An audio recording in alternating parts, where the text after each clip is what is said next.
Well, Tanisha, it is your day. You start it, and please begin with have us give a prayer. Well, good morning and welcome. Welcome to Hearts in Harmony. I'm ecstatic to have everyone here, and we are going to begin with the word of prayer. Father, we just thank you. We thank you this morning that this is the day that you have made, and we're rejoicing and we're glad in it. And we are grateful for an opportunity to serve and to celebrate mothers and those who have served on the front lines of our homes, military spouses. We thank you for the opportunity to honor them, to highlight them, and to remember that they have been on a special assignment to serve the family. They have been on a unique assignment to serve you by serving their families. And so we just honor you for this privilege. We pray blessings over every single person that will speak today and those who had a desire to be here, but they could not. And so we just pray, Father, that everything that we do, you would get the glory out of it and that we would enjoy this moment to celebrate one another and to celebrate the advances that you are giving us in this season. And we honor you in Jesus' name. Amen. Okay, Yay. Michelle. Well, actually, Tanisha, you should share about your vision and the mission of the day. Well, this day is really about motherhood and being on assignment to serve the family. And mothers, military spouses, they do that with such great expertise, but not knowing at the same time. And that's what I love about just motherhood is that it's on the job training, right? It is on the job training. And so Hearts in Harmony is not just a moment for us today, but it is also the title of my book. And Hearts in Harmony, a mother-daughter guide to an unbreakable bond. This book is filled with devotionals, activities, affirmations, communication exercises, songwriting prompts, poem writing prompts. It is filled with so many things that mothers and daughters can do together. And here's the great part, although it is geared towards mothers and daughters, it is really for parents and children. It is really something Dan, when I was sharing with him about the idea and about the book, he was like, "Oh, I need to do some of these things with my daughter." Mhm. He's a single parent of a daughter. And so he was really excited because when I was sharing with him some of the activities, he wanted to utilize them so that he can build a greater connection with his own daughter. And that is what I am all about. That's what this is all about. It's about building a greater connection within our families. And I believe that something like this platform allows us to honor people who, when it comes to moms, we just expect them to be there. We don't necessarily give them what they're due all the time, but we know oh, I know my mom got it. Oh, I know my mom has the answer. And it's funny because my children ask me things that are ridiculous, like not just my children, the adults in my home too. What's in the freezer? Do you know, they will ask me like, what do we have in the freezer that we could cook this week? Like I got a running tab.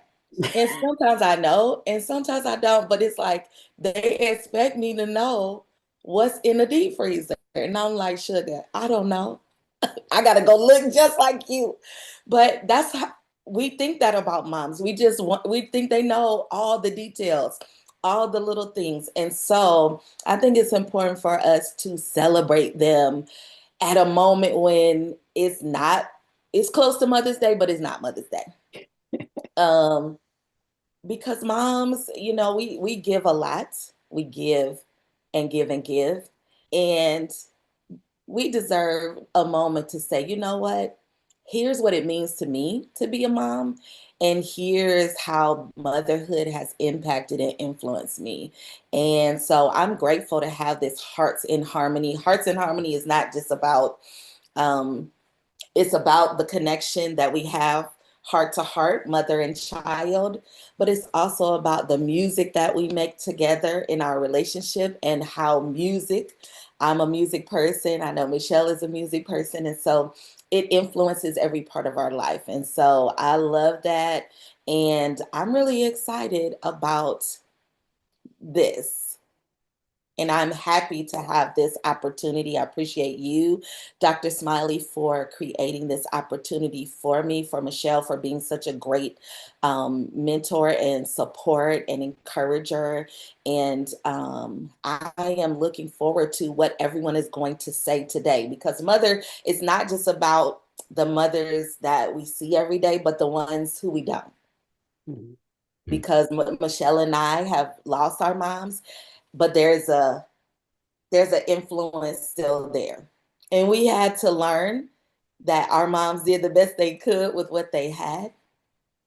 And sometimes after the fact, you see it more clearly Mhm. than when it was going on, when you were like, what are you doing, woman? And so, and you too, Dr. Smiley, in the absence of your mom, I know you understand her in a greater way, even now that she has gone on. And that's what happens. And so we're gonna talk about all those things today. I'm looking forward to it. Did you want to give a shout out to your daughter? Well, my daughter, Michaela Carroll, she's on the back of the book, and I'm excited about that. We took some excellent photos while we were in DC, and she's been um, she's been a blessing to my life. And one thing people don't know is when she was born, I have a picture of my mom when she was a baby. Hmm. And when my daughter was a baby, she looked exactly like my mother when she was a baby. Wow. And my mother had already passed. Hmm. Wow. And so I have a picture where I sat my daughter next to the photo of my mom when she was a baby. And it's very surreal and creepy. That's You're a God. mom. You're a mom. You're not allowed to say creepy. Yeah, I was going to Oh, say that was God letting you know that He's there. absolutely. Absolutely.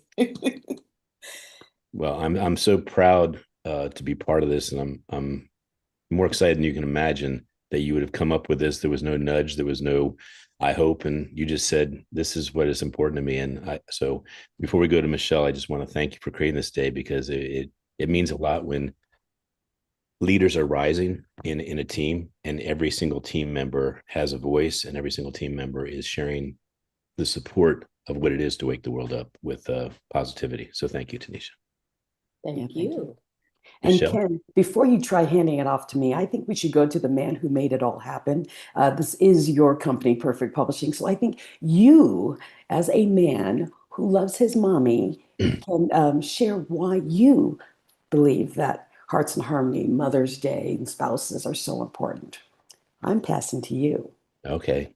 Well, before I do, I want to acknowledge that Jody Martin is one of the other people that is hosting today, and that the three of you are so dynamic together. And I'm so excited how the community is going to rise and be inspired, and also remember how important a mom is. I can honestly say there's no way this day could happen, meaning me knowing you guys, me being evolved enough to come up with an idea that I could be a publisher, or that there could be a Smiley show that evolves into a Smile channel, without my mom actually instilling me that all is possible. My mom was the ultimate cheerleader.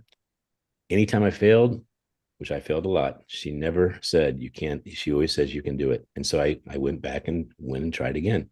And that's why I'm just the most persistent person. It's my mom. It's not me. It's that she instilled that in me. And she could have had a lot of reasons why she didn't cheer me on. She broke at least 4 or 5 wooden spoons in my behind.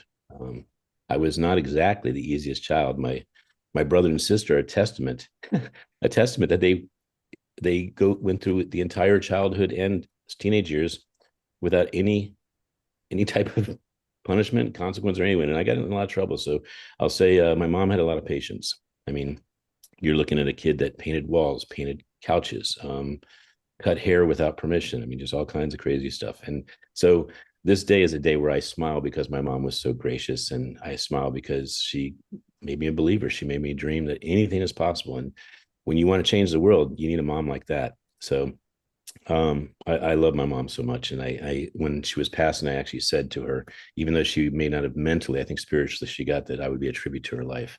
So that's why women are so important, and the empowerment of women are so important. And I'm going to hold it together here.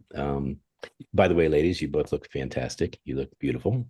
And I want to give a shout out to the mom of my son. I have a wonderful son because of his mother.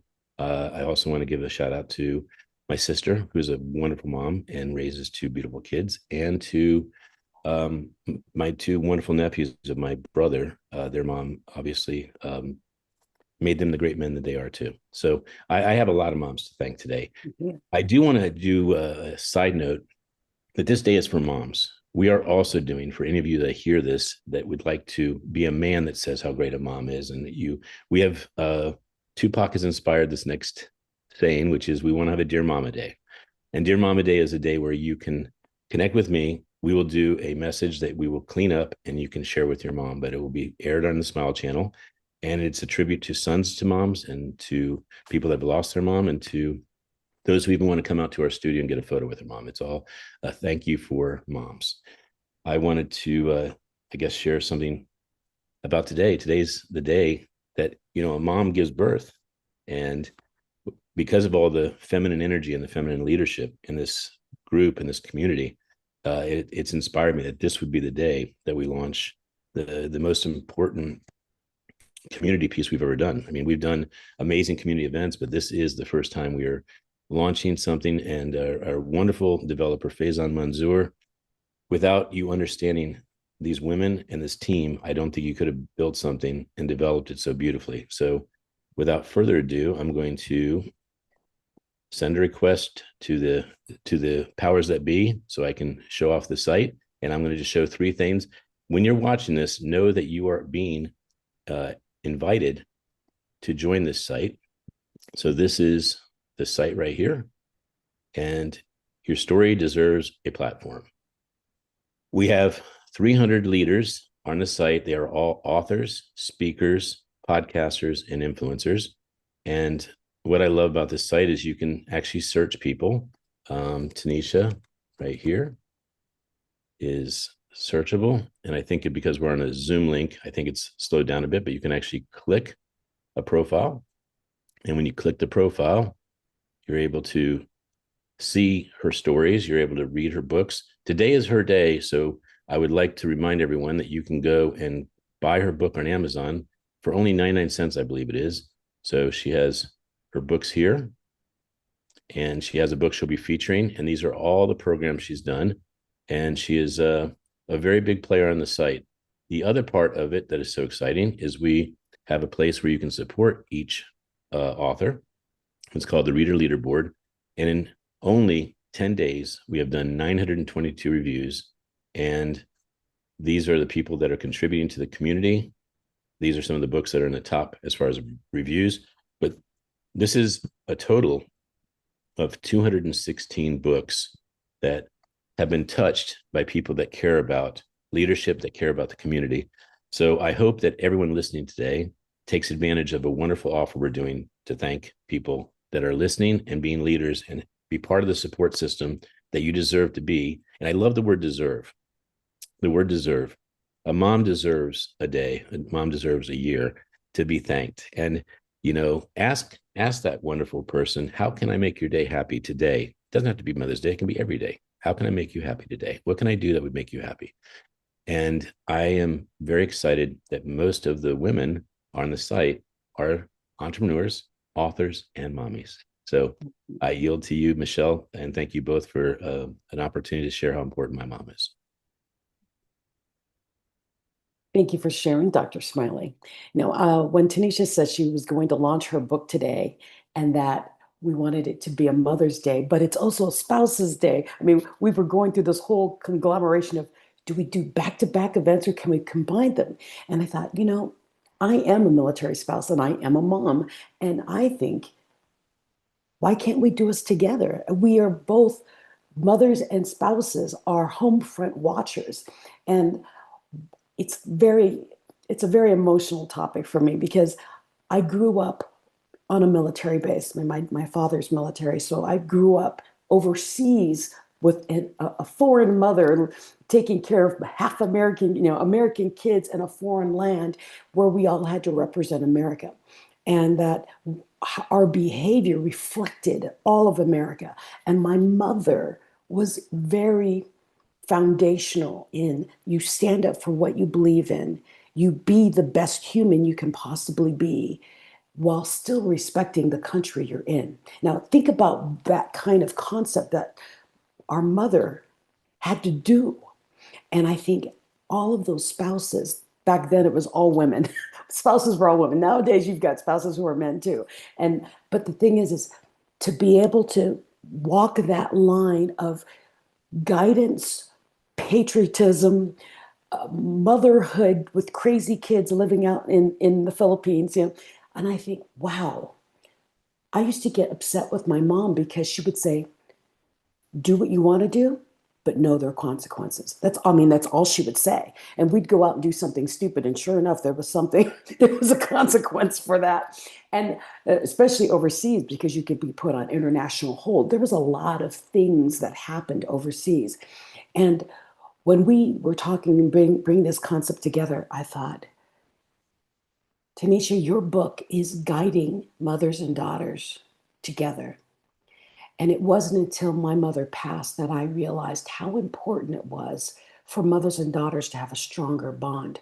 I mean, I am so independent and I was so fixated on my father most of my life that I drew to my dad. Well, when I became a mother, my dad doesn't know how to be a mother. He's like, I don't know, your mom did it all, and so to have to learn how to be a mom and go back to a woman that I didn't really talk to. I really didn't talk to my mom. Um, I was always following my father and my brother around. I swear, when I was a kid, I thought I was going to grow up and be a man. So when I became a mom, it threw me for a loop. I'm like, wait a minute, I'm really a woman? Wait, I'm a mom? Wait, and then, oh, wait, I'm a military spouse. Wait, I've got to do what my mom did all these years that I ignored. I just took for granted that I do, Mom, what's for lunch? Mom, did I forget my lunchbox? Where's my lunch? I mean, you would ask your mom the dumbest things, and she would she would always know. You left it at the bus stop. I found it. You're like, oh, okay. But to know that I rejected what I became is so huge. And when we were putting together this day of spouses and Mother's Day, I thought, I had just lost my mom, and I had thought, this is a godsend for me because it's my ability to realize that my mom's last months, I was able to spend time with her and be with her and realize how much I am her. And I did not know it. And the way I deal with everything is my mom. I always thought it was my dad. No, it was my mom fixing my dad. And that's the magic of moms. They're the silent keepers that just track everything. And then I remember I have six brothers and sisters. There's six of us. And I remember my mom would come in, she'd do, oh no, no, no, no, no, no. Just fix it. And she would just tell us to start fixing this. I didn't. She hasn't been home all day and she's messing with us. And I used to get mad at her. And now I see it from her point of view. She was managing six A-type personalities. Wow. I mean, the amazing amount of work a mom can do, and then up level that with me in my mind for military spouses. Not only are you managing high energy children usually, and military brats, a military brat, we tend to be very outgoing because we travel so much and we move so much that we're really good at bringing people in. We're very good at managing. But to be able to handle that on top of a military spouse who's always gone, they're the token parent. just, I wanted this day so bad and to be part of it, even though I'm traveling, I'm not in my normal background. I wanted to be part of it because it's so important to elevate these people in our world who are always and often ignored. So in my world, I believe, just like Ken says, Mother's Day is every day. Every day you should do something special for your mom, because now that I've lost my mom, I realized how much I didn't do and I should have done. I'd like to just say one part about ignoring moms, and that is any man who has made it big, watch them just fumble into nothing when they talk about their mom. Mhm. Yeah. Because they realize at that point it was only them that got them through and got Mhm. them to believe and get them to be persistent. That's what a mom is, persistently But devoted. quietly Yeah. persistent. Yes. Yeah. The silent lifter. Okay.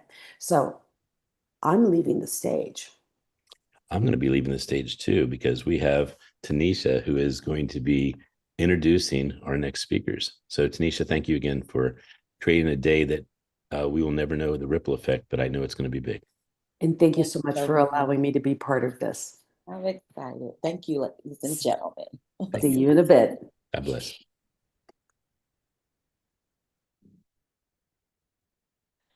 So again, I want to just welcome everyone to Hearts in Harmony, and I want to thank you for being here and joining me this morning, May 1st. And I want to just share a little bit about motherhood, the assignment of motherhood, and what that means to me. Throughout today, you're going to hear various perspectives and views about motherhood, how we feel as mothers, and how our mothers, as Michelle just shared, have influenced and impacted us even when we didn't realize it. And so I want you to lean into that, and I want you to hear that, and I want you to take the opportunity to really soak that in. If you are estranged from your mom, maybe you were estranged from her when she passed away, you still can forgive yourself and forgive her even in these times. And I want you to go on and take the opportunity to do that. Today's the first, let this be the beginning of a moment like that. And so when I think about motherhood, I remember that it was something I always wanted to do. I wanted to have a huge family, like 4 or 6 kids. I only have two. I didn't realize as a young girl wanting to be a mom, I didn't realize what it costs. And I'm not talking about money, although that's a cost as well. But it costs to be a mother, to truly mother your children. It costs emotionally, spiritually, mentally. It costs to be a mother. And I always wanted children. I always wanted a big family. I always wanted people who would look back and sort of revere me and honor me and value me, because I knew that that's what I was going to give to them. I knew I wanted them to receive all that I had to offer and allow me to love them with my whole self. I've always taken motherhood very seriously, sometimes too seriously. And I have also always been the mother of most groups that I'm in. From a child, I grew up with my mother, with both of my grandmothers close, not too far away. And I also was mothered by a lot of older people in my community. And when I was a little girl, my babysitters were all like 60 and up, or at least 50 and up. And so I say oftentimes that I've been old a long time because I just had older people around me. The assignment of motherhood is about knowing that I was called to do it before I ever arrived at it. And I became a mother at 25. And even before that, I knew that the assignment of motherhood was a part of who I was going to be. I had a heart that was ready to serve and to give who I was, even when I didn't fully have the right tools to mother, to be the mother. I didn't always know, because mothering is something you learn as you go. You learn from the mothers around you, but you have a different responsibility than them, because you're mothering a child that has never been in the earth before. It's a unique person. And it's not the same person that you were. It's not the same person that your mother was. And so motherhood is not something that you always come to naturally, although there are some people that are just natural mothers. But it is about, and so it is something, it's about knowing your position in someone's life. It's about understanding that you have a call on your life that was given to you by the Lord. And He knows you, and He ordained you and me to mother the specific children that we have. And that's what I love about motherhood. Sometimes I have had to tell myself and tell others that I love, hey, you were made to be Michaela's mother. You were made to be Marcus's mother. Those are my children. I was created for this. So when things start to get a little dicey, when I'm like, I don't know what I'm supposed to be doing right now, I have to lock into the fact that I was created to mother them. And so what I have uniquely, what I have is what they need. And they may not know they need it yet. Just like when I was a kid, I didn't know that I needed the things that my mother had. My mother was a sickle cell patient, and she lived her whole life with sickle cell, but she was not even diagnosed until she was about 18 years old. Imagine living 18 years knowing, without knowing, I should say, what's wrong with you, without knowing that this pain that you're experiencing on a regular basis is an actual medical problem. It is a disease. And so now I have a daughter who is a sickle cell patient.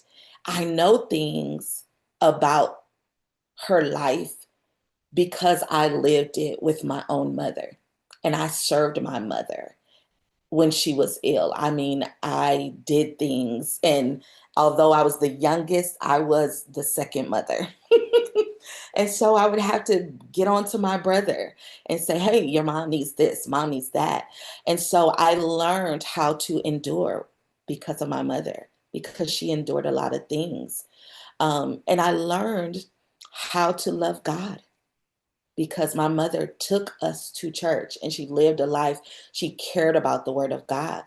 And so whenever I would feel like I'm not measuring up as a mom, or I'm not showing up in the way that I truly desired, I have to remind myself that I was created for this. And I was created to mother the children that I have.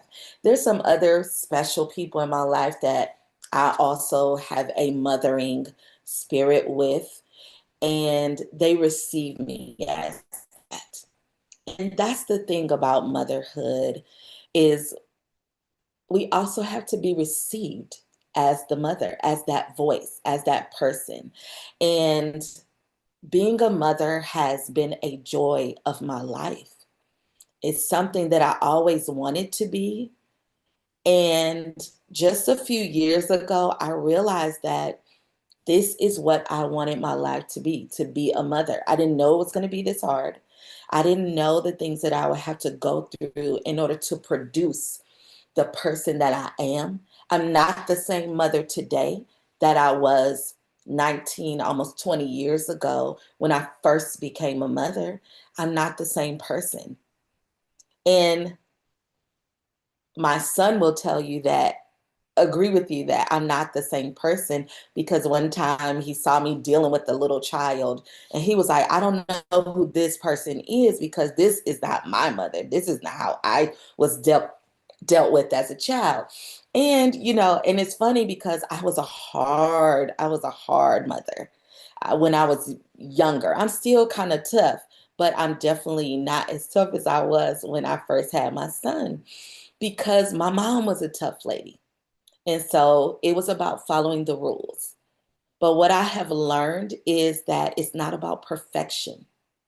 It's not about getting everything right. It's not about whether you did did it the right way or not. It's about doing your best. It's about caring for one another, and it is about learning as you go. What are you learning? What are you learning about yourself? And what are you learning about your children? And what are your children learning about you? Because I needed to heal so they could see me healed, and then they could experience healing. I had to tell the truth so that that's an example for them, and they will tell the truth, and they will live a life that honors the truth. I am not and cannot be perfect, but I can always be headed towards my best self. I show my children how to set and create boundaries in their life so that they will create boundaries, proper boundaries in their life. A mother protects, she nurtures, she loves, but she also builds, she encourages, she challenges, she questions. And so the mother that is needed is the one who shows up in different stages of life. And so later today, I'm going to talk a little bit more about the stages of motherhood and just how we show up in those stages. But I want to encourage you, mother, to be just who you are, because that's the person that your children need. They don't need a pretend, they don't need a facade. They need just who you are. And I am completely honored to mother my children and mother people in my life, my niece and my nephew. I mother them too. And so I want to just encourage you to not be ashamed or afraid of who you have become, and to continue becoming as the days go on. Thank you so much. Thank you so much. Thank you for being here at Hearts in Harmony with the ones who are holding down the home front, mothers and military spouses. And so, as in addition, a part of this wonderful day, I am releasing my book, Hearts in Harmony, a mother-daughter guide to an unbreakable bond. And I want to invite you to go to Amazon. The link will be in the comments. Go to Amazon and help me. Help me become an Amazon bestseller today by buying the Kindle. The Kindle version is only 99 cents. Of course, I would love for you to purchase the paperback, but today I want you to grab that Kindle for just 99 cents. And we're going to put the link in there for you. And I am ready. I'm going to bring up the next person to speak. And this person is very special to me. She is my aunt. She is my father's sister, and her name is Regina Robinson. She is a lover of all things family. She is the pastor of King's Table Community Church. She is a mother and a grandmother, a community supporter. She's committed to the assignment of motherhood and what God has called her to. So, Miss Regina, I want to invite you to the stage. Bring her up, please.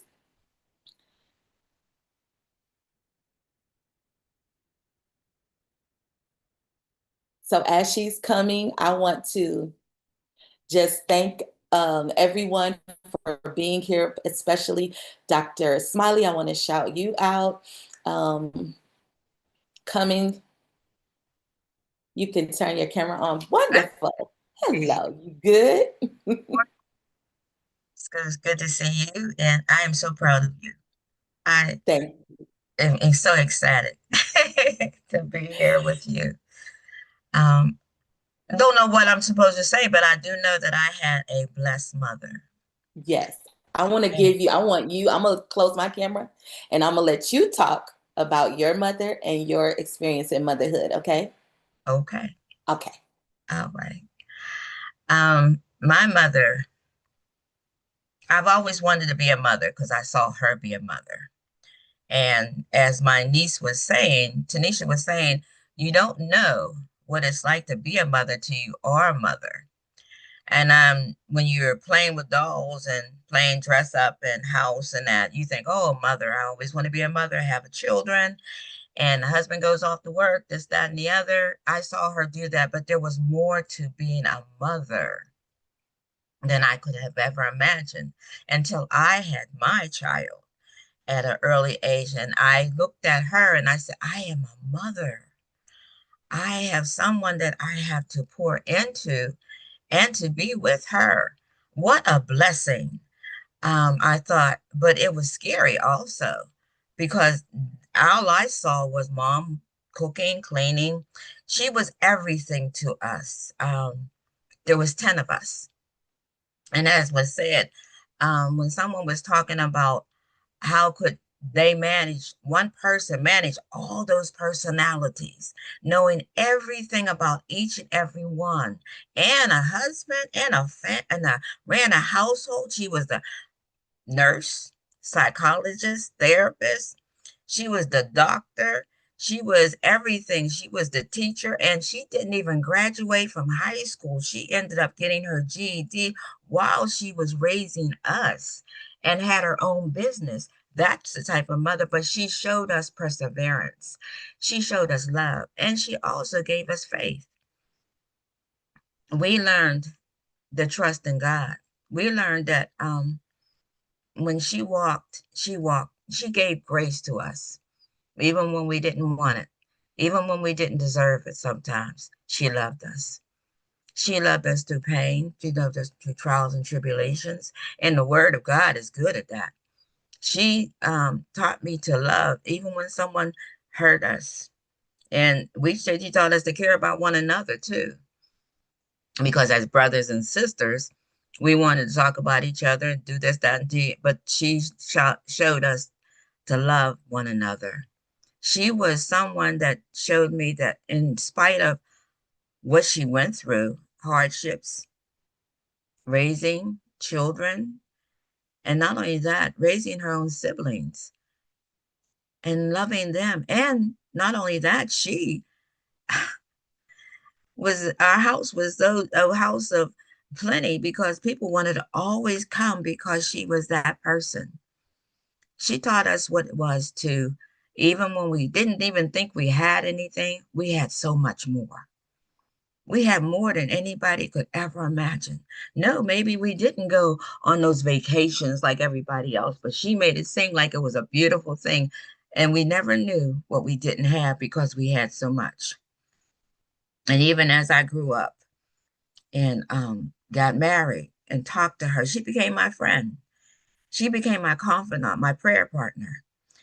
And she loved each and every one of us. She told me to, and shared with me to love and to mentor and to, as an usher, as a doorkeeper. She was something. And now she's no longer with me because 4 years ago, at 98, she went to be with the Lord. But even now, and all of my accomplishments, I always think of her because she pushed me. She knew at so many, and at a time in my life when I was at a crossroads, what to do and how to do it. She would often tell me, now it's your turn to go to the Lord. I've prayed enough. Now you need to go and to walk with the Lord. She was something.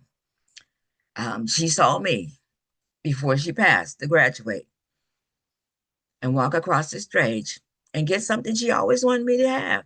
Is a degree. She was so excited. And as I was studying, taking care of her, I was studying to get a degree. I'm proud of my daughters because they're great mothers. I'm proud of them. They've taught me how to be humble, how to forgive, and how to be forgiving. I am so excited that I have beautiful daughters. God's blessed me with 3 children, and I did have, and 2 children, 2 daughters that I was able to bring into the family and adopt. What a blessing. And then he blessed me. I wanted many children, but that didn't happen. But when he gave me 2 more blessings, and not only that, he gave me more blessings with grandchildren, grandsons. When I wanted sons, I had daughters mostly. But he gave me more grandsons and granddaughters, 15. And then he gave me some great grandchildren. What a blessing. It is so exciting to see your grandchildren calling you Nana, and you still sitting there holding their hands and loving them. Mothers are underrated. We should get the flowers every day, 365 days out of 7 days a week. But we don't do that. They don't do that because they show up. My mother showed up. She was when I had something going on, she was in that audience, no matter what. When I was having children, she was right there. When I was going through so many things, she was there. At every accomplishment, everything, every failure, she was there.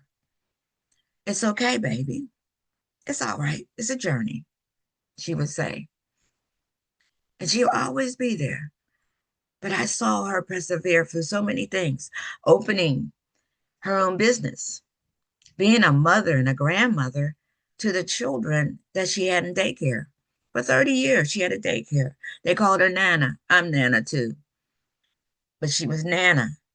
And so many young people that I hear about now today, how is Nana doing? And they didn't know she had passed because they had passed through her daycare, through her after school program, through her Sunday school, even as an usher.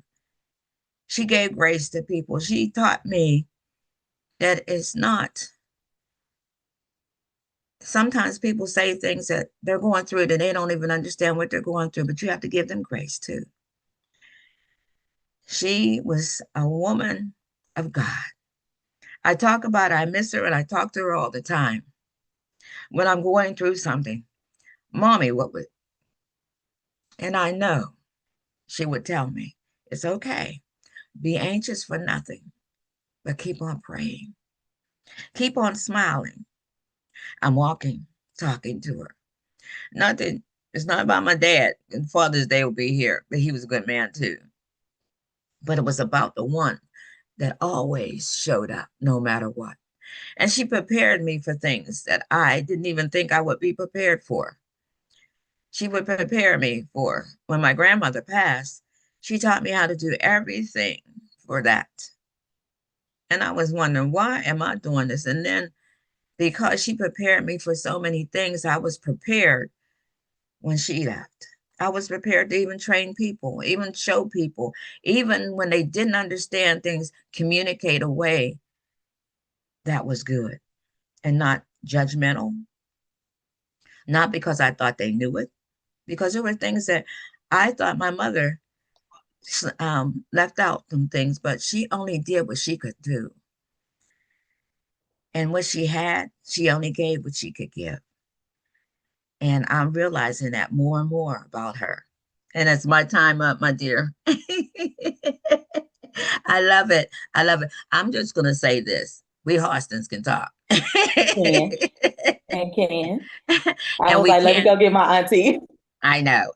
And there it is. There it is. But But I I'm appreciate blessed. Thank you so much I for allowing me appreciate to what say you're that. sharing. Thank you Yes, so much. I ma'am. Thank you appreciate for that. being here and sharing about our grandmother and your mother. Thank you Thank so you. much. I appreciate your Thank you. support. Thank you. Love Bye-bye. you. Bye-bye. Love Love you. you. So thank you so much to Ms. Regina. And now we are going to bring Ms. Pamela Adams to the stage. She is a mother of 3 who has known the battles of raising children with no one but God. She's made mistakes, but she is grateful to be able to look back and see where she has grown from. Pam is an author, she is a teacher, and she is a phenomenal woman. Hi. Hey, hey Pamela, welcome to Hearts and Harmony. And I'm so glad that you're here and agreed to be with me today. And I just want you to share for your 5 minutes, just talk about motherhood, talk about that assignment and how special that is to you.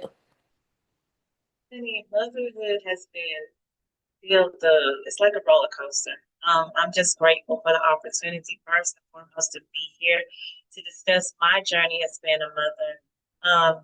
It's it has so many beautiful things. It is very trying. However, there's beauty in it. And even today, my oldest, not graduating, but he will be graduating this year, class of 2026. And just the amount of pride that I feel in my heart for the journey that he's seen me grow. I've seen him also seen his mother grow. It's been a journey of just learning to love, but not just give yourself. You have to find a balance. I think motherhood sometimes we give so much, we're doing so much for our children and everyone else that we forget to take time out for ourselves. And I think that's so vital. So for me, being a mother and having this amazing son of mine who's about to graduate and mother of three, um, it's interesting. There's so many times of just not knowing, not knowing how things are going to work, but God, He makes a way. Um, there's the tears, the tears when you just feeling like the weight of the world is on your shoulders, but then you come through it. And but God and His strength and His love for us, and the ability that we have as mothers to, even in our pain, even in our tiredness, even in um, we just make it happen. We push through, even when we're sick. We don't get the opportunity all the time to just rest and truly get what we need. But even in our sickness, we're still doing what needs to be done and showing our children the love and being there for them. And so I'm just grateful that God selected me. It's not been an easy journey. I'm still here, I'm still smiling. I'm just so grateful for the journey because it's taught me patience. It's taught me forgiveness of not just what my children do, but forgiveness in myself, forgiveness of myself as a mother, and looking back and reflecting and saying, oh, I could have done that differently. Um, but I'm grateful for the lessons because the lessons are truly blessings.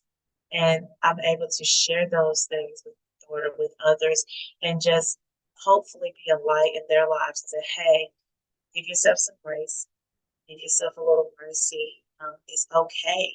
And even now, as a mother, my mother is no longer with me, but I find myself getting my own community.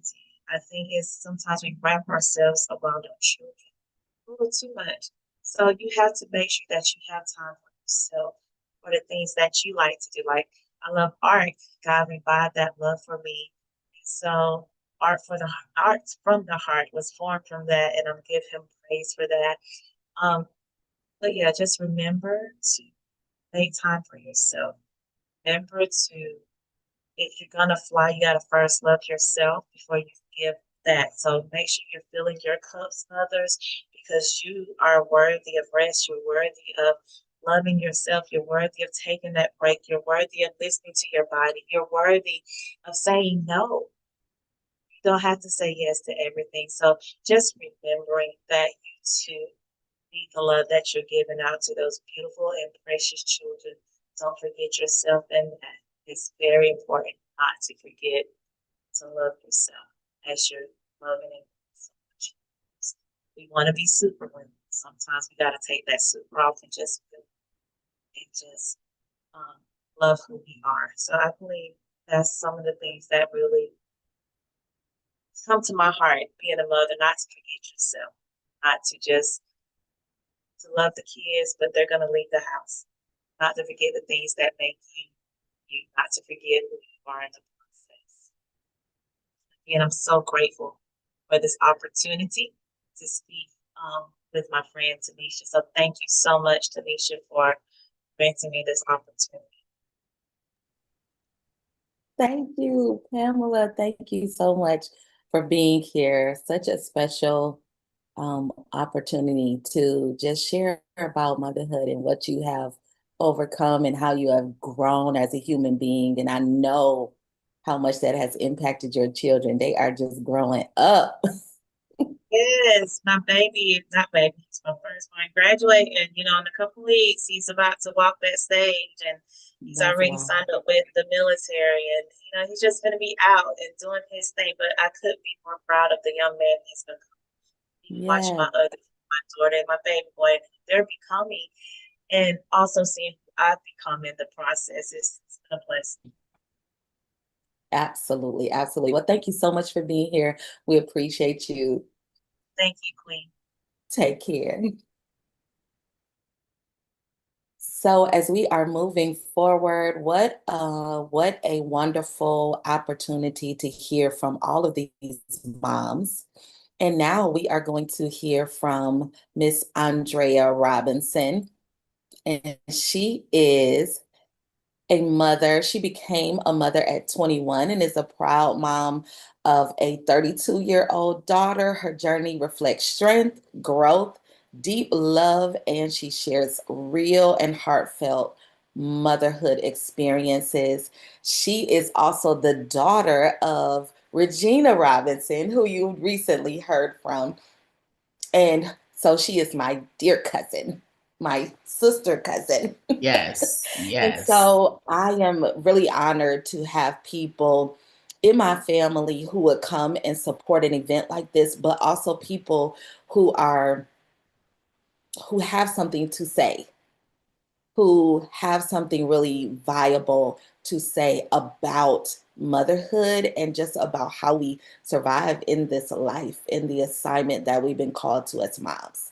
So thank you, Andrea, for being Thank you, here. Tanisha, for having me. And I get to Yes, talk ma'am. about how my mom impacted my life. So I'm so excited.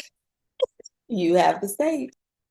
Hi, everyone. I'm Andrea Robinson, as Tanisha introduced me, and I'm so thankful that she would have me here. My mom, Regina, who spoke earlier, I consider her a Renaissance woman.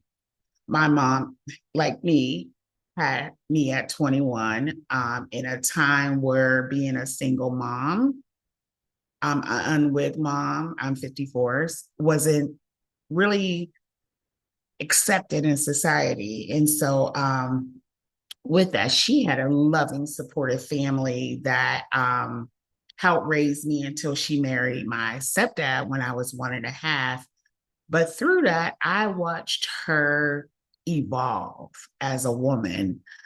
I watched her get her degree at 60, from college, finish her college degree, to taking care of my grandmother, to getting ordained, and even going to therapy and healing from past traumas. So I consider my mom my greatest teacher, a mentor, my prayer partner, a friend, and we laugh and we have good times. She has taught me how to be a mom to my daughter.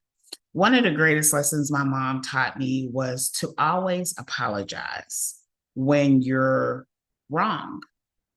And that has helped me as a mother to admit, I'm sorry, I was wrong. And my mother also taught me, no matter where you're from, the sun rises and sets wherever you are. And so there was no ever any limits on what I could do. I had my daughter at 21. My mom said, your road doesn't stop here.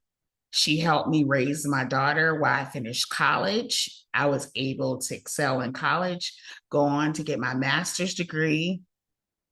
and raised my daughter in a supporting, loving environment with family. My grandmother, who I'm sure my mother talked about, was instrumental. I come from a lineage of strong, beautiful, praying women, and I don't take that mantle lightly. My daughter's now 32. She also has her master's degree. She is an amazing, beautiful woman. She is my friend. Motherhood has taught me to be compassionate. Motherhood has taught me to be understanding, to be patient. In this season, I'm parenting an adult child, so I can't love her with how I think she should be loved. I ask her, what do you need from me? How do you need me to support you? And sometimes it's just a listening ear. There's so many lessons our adult children teach us as they teach us in every stage of their life. She asked me a question the other day. Somebody had shared something that God had put on their heart about her. And she says, Mom, what do you think? And I said, well, I think you should take that to the Lord, because that wasn't on my bingo card of what they shared. And she says, Mom, I don't like when you do that. I don't like when you can't just be real with me and just give me the human answer. I am always going to take things to the Lord. And she said, and you hate when Nana does that to you. And I said, you're absolutely right. I hate that. So I'm going to give you the real deal. That wasn't on my bingo card, and I really don't know what to say to you. And she was like, thank you. That's what I needed. I'm learning to be transparent as my daughter gets older, to share that my shortcomings, my challenges, my fears. And when you realize that your mother was a human being living this life for the first time, and there was no book to teach her how to be a mother, I think I give grace to my mother now as an adult, because I realized that she was just a girl, just experiencing life and didn't have a blueprint, and did the best that she could. And she did an amazing job. She always showed up. Even when life was coming at her fast, she showed up. She was able to love me. She was able to nurture me. She was able to pour into me. And that taught me how to pour into my own daughter, to show up. As mothers, sometimes we get overwhelmed with life. And sometimes it's just being present, showing up, listening.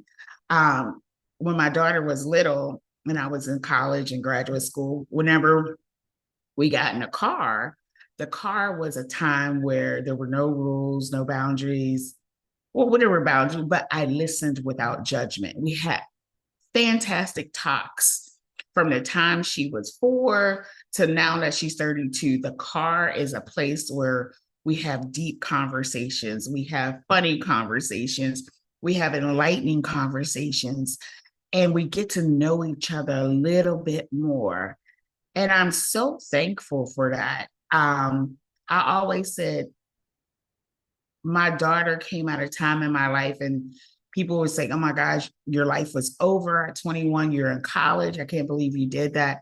But I say, God, she was the greatest gift I could have ever received, because she gave me life. Because I never wanted children. I would have been one of those aunties who traveled the world, who was self-consumed, selfish, would give lavish gifts, wouldn't understand what my siblings were going through or the choices they were making. I would have been extremely judgmental. But she taught me to be humble. She taught me to being a mother, to be compassionate, to be loving, to be selfless, to be understanding. And I am so thankful for that, because the last 32 years have been quite a journey for us. And there have been ups and downs, but through it all, I always tell her, we did it. We showed up. I showed up. I love you. We always say we love each other. We take, now that she's an adult, we take mother-daughter trips. That is a way that we connect because we both love to travel.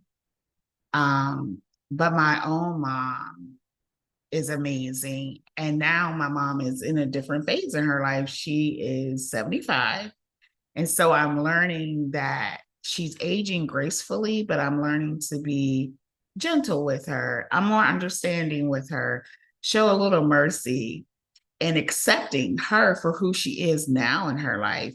Even though she is a pastor, she has great grandchildren, she has grandchildren, she has children, she still needs to be feel validated and loved and appreciated. And I am so thankful that I have my mom. I'm so thankful that I had my grandmother. And I'm grateful that my daughter got to develop a relationship with my grandmother until she passed away 3 years ago. So it's just a blessing. And my grandmother would always say to me, lean not into your own understanding, but trust and acknowledge God with everything. And I never understood that. I would be like, okay, Nana. I mean, that was the last thing she always said before we kissed, hug, lean not into your own understanding, but trust God. And I'm in that phase of life where sometimes my understanding is not what God, so I have to lean in as a woman, lean in as a mother, lean in as a friend, lean in as a daughter. And sometimes as mothers, we forget that we're a woman first, that we have our identity. And people say, you can't have it all, but you can have it all. You can have it all because God is faithful. And it may not be all in the same season, but if you step back, and I realized that, I wanted to be an entrepreneur and I wanted to own my own business. But it wasn't until my daughter was an adult and grown that I was able to step out and flourish as an entrepreneur. I was able to get my education. I was able to travel, but there was different seasons that I had it. So being a mother does not stop your life. It just takes your adventure, may take a few curves, but to any mother out there who's struggling to say, who am I? Know that you are still that person. You're still that woman. And give yourself grace as a mother. Give yourself time. Remember to breathe. And when you need a break, it's okay to say, you know what? I need a timeout too. So to all the moms out there, thank you. To all my friends and family who are missing their moms because they're not here, I send you love. And I want to say one more quick thing. Tanisha's mom, my Aunt Virginia, she was that chick. She was amazing. And I just want to tell my cousin, she would be so proud of you. She would be so proud of you. And her peach cobbler was the bomb too. But and I'm proud of the woman that you are. I'm proud of the mom that you are. I love how we have our conversations. I know we haven't had our cousin time in a while because of life. But the mom, how you pour into Marcus and Michaela and how you sacrifice. But know that you are that woman too. You are that chick too. Just as Virginia was. And I love you. Thank you for having me. Thank you so much, my dear cousin. Thank you for sharing that. Thank you for all that you have poured out today for the moms and just honoring your mother. And this is an excellent, I'm just tore up, of course, but just know that I appreciate you for I being love here you. and Thank for you for always thinking celebrating of me. moms today. Yes, ma'am. Yeah. Thank you so much. Thank you, cousin. Love Mwah. you. Well, thank you guys. Thank everyone for being here today. We are continuing and moving on. This is a really excellent, I got something. Okay. Has just been a joy and a pleasure to be with you all today, celebrating mothers, celebrating military spouses, and to have my family members to be a part of this early stages has meant a lot to me. And so we're going to keep it going with Miss Kimberly Yap. Now, Kimberly, first of all, Kimberly is a force to be reckoned with. Let me just tell you, she is a registered nurse and menstrual health navigator. She supports cycling women, moms, and daughters with menstrual cycle health and wellness so that they can build confidence and embrace their journey into womanhood. Welcome, Kimberly. Thank you so much for being here. Thank you, thank you, thank you so much. I just want to say thanks to my beautiful host, Tanisha, for welcoming me to this stage and for this opportunity. She's been my co-author and a real supporter and in my journey to have a voice. Thank you so much. Thank you so much. It's my pleasure. You have the floor to share about motherhood. Okay, so one of the first things I want to say, it's a privilege for me to be here all the way from Ontario, Canada.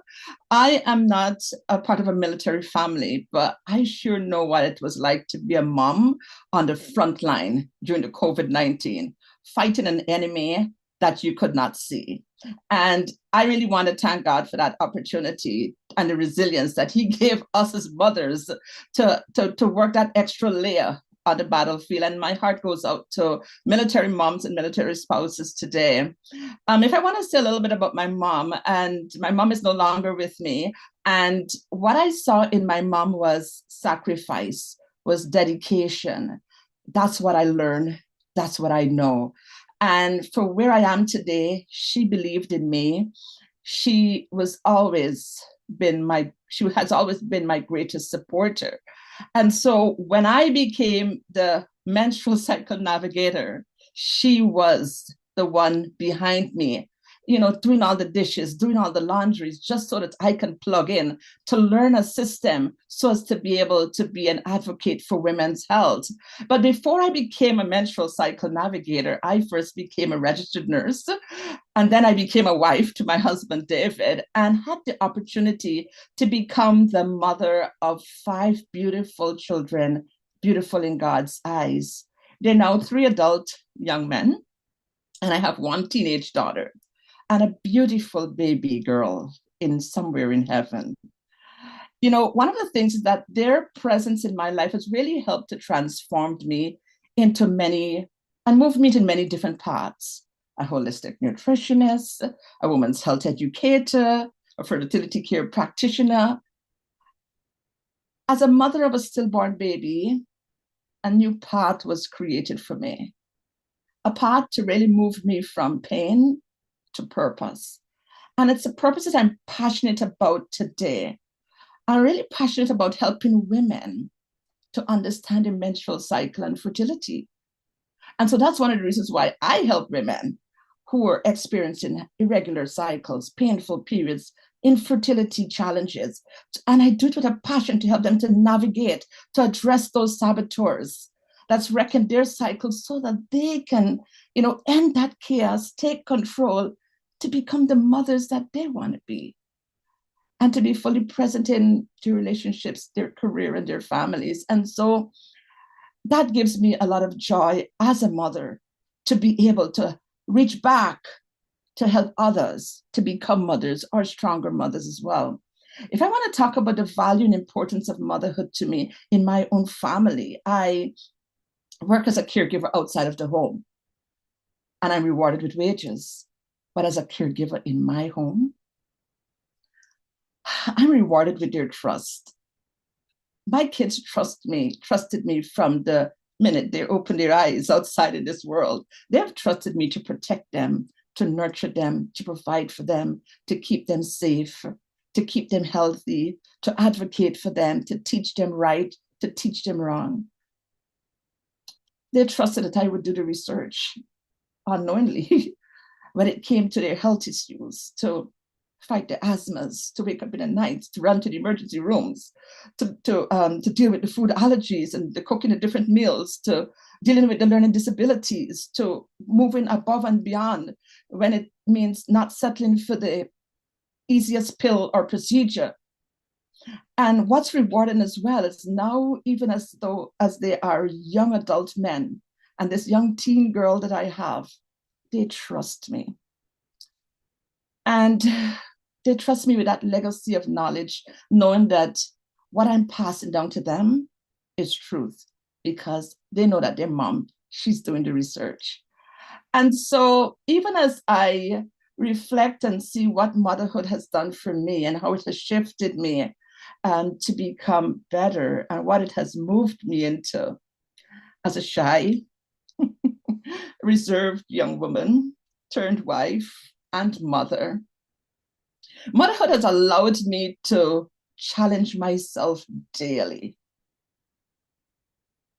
to see myself not only as a valuable resource for six, but to venture out to be a resource and a legacy builder for many. Today, I show up in my family's life as a trusted resource for reproductive health for both my sons, first and foremost, and my daughters. And it's exploding to their friends and associates as well. I am making sure that as they go out into the world, they need to be unashamedly informed, especially to understand the value of their mom, the women who they will have in their lives, and their daughters who are going to be coming after them. That's for my son. And for my daughter to understand the unique blessing she is, because God created her as a woman. And so motherhood has shifted me from staying undercover to becoming a visible legacy builder for generations to come. So I'm thankful for this opportunity to be here to share a little bit about my mom, but what motherhood has meant to me and where I see motherhood taking me in the future.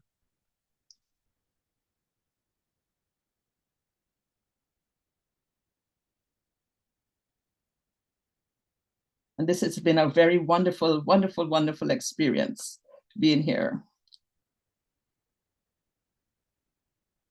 And so, motherhood. Thank you so much. I got you on this other side listening to you. But I want to thank you so much for being here, for sharing your story of motherhood and just how it has made you and created you to really show up with power in who you're supposed to be. Thank you so much, Kimberly. You're welcome. And I appreciate you just for your support over the years. You know, we kind of go back and forth with each other. Like, you got me and I got you, girl. Yeah. Yes, thank you so much. That's right. Yes, yes. So y'all go and support Kimberly. Go and follow her. Let people know how they can be in touch with you. Okay, I use Kimberly Yap, Kimberly YHAP, on all the platforms. And again, I'm known as the Menstrual Cycle Navigator. You talk with me for 5 minutes, we're talking about your menstrual cycle. Yes, yes, yes. So y'all go and connect with her. Thank you so much. I appreciate you tremendously. Okay. Take care. Okay, bye. Well, we are learning so much and we are growing in such a huge way. And right now, we are going to play a video for Miss Jamila Dupuy. And if we're ready, we can go ahead and share that.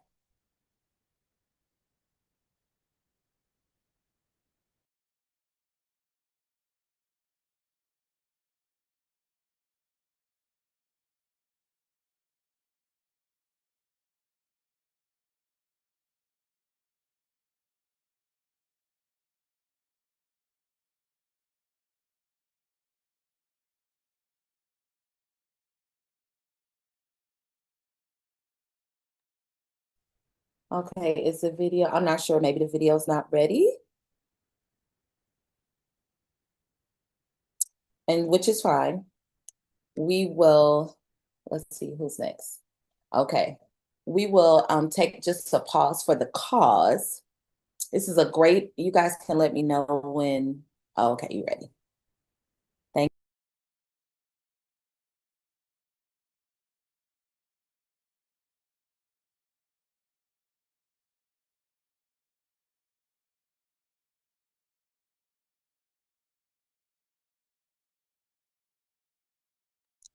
Let's start this over. There's no sound.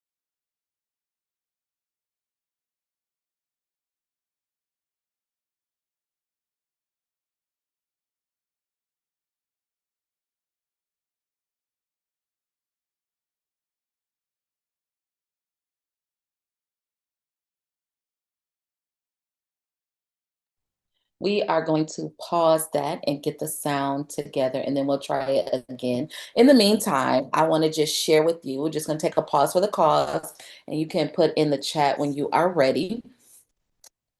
And just let everyone know, first of all, that you can grab Hearts in Harmony, a mother-daughter guide to an unbreakable bond today, Kindle, for only 99 cents. Now, here's why we ask you to purchase the Kindle. The Kindle is an easy version of the book, and it is an easy way to help us become Amazon bestsellers. And it's at a very inexpensive price. So we want to make it very easy for you to help me. I would love to make it easy for you to help me. And so grabbing that book online at Amazon is the perfect way for you to support this vision. And this vision is all about mothers and daughters. It's about creating and having a relationship that is powerful, a relationship that remains a relationship that honors one another. It is a way for you to connect with your daughter. If you are a grandmother who is raising granddaughters, this is a book that you can use to help with that. If you are aunt who's raising your daughters, your nieces, this is a book that is gonna just be powerful for you. And you may say, well, why are you saying that it's powerful? And it's like, because I know what the Lord gave me. I know that this is something that God showed me. And I believe that this is an excellent opportunity for me to help advance mother-daughter relationships. And here's why. Oftentimes in our society, women are said to be people who cannot get along. They're said to be people who are going to just fuss and fight. They can't live together. The women can't. Have you ever heard any of these types of discrepancies, is what I'll call them? If you have, then potentially this all begins with the mother-daughter relationship. It begins with familial relationships. If we cannot get along in the family, then we can't get along anywhere else, or else we're not going to be able to do it with excellence. We're not going to be able to be truthful. So right now, I want to just invite you guys to grab this book. Don't just grab it for you, but grab it for whomever else is in your life. And let me know, yes, Michelle, let me know what your thoughts are as you're purchasing the book, I want to encourage you to also write a review. And you might say, well, how can I write a review and I haven't seen the book yet? As soon as you get it, just kind of scroll through it. It is a very easy read is what I'll call it, because you don't have to read it from front to back. The first section is devotionals, and you can kind of pick and choose which one you want to read. And then it goes into activity section. And so there's a communication corner, and that's going to have activities where you can say, tell me about this. How does this make you feel? It deals with emotion and how to express those things. And then there's a section where you can just sit together and color. There's coloring pages. And then there is a section of activities. And the activities are such a huge variety of things, from maze, crossword puzzles, and even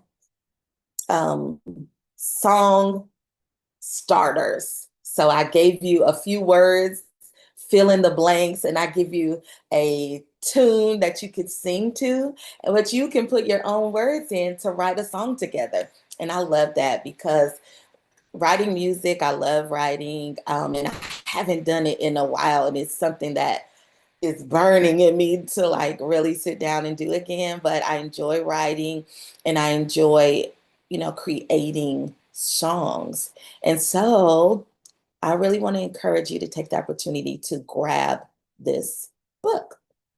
And so, Michelle, maybe this will be a good time for us to do our first peek of, of the special site that we have going too.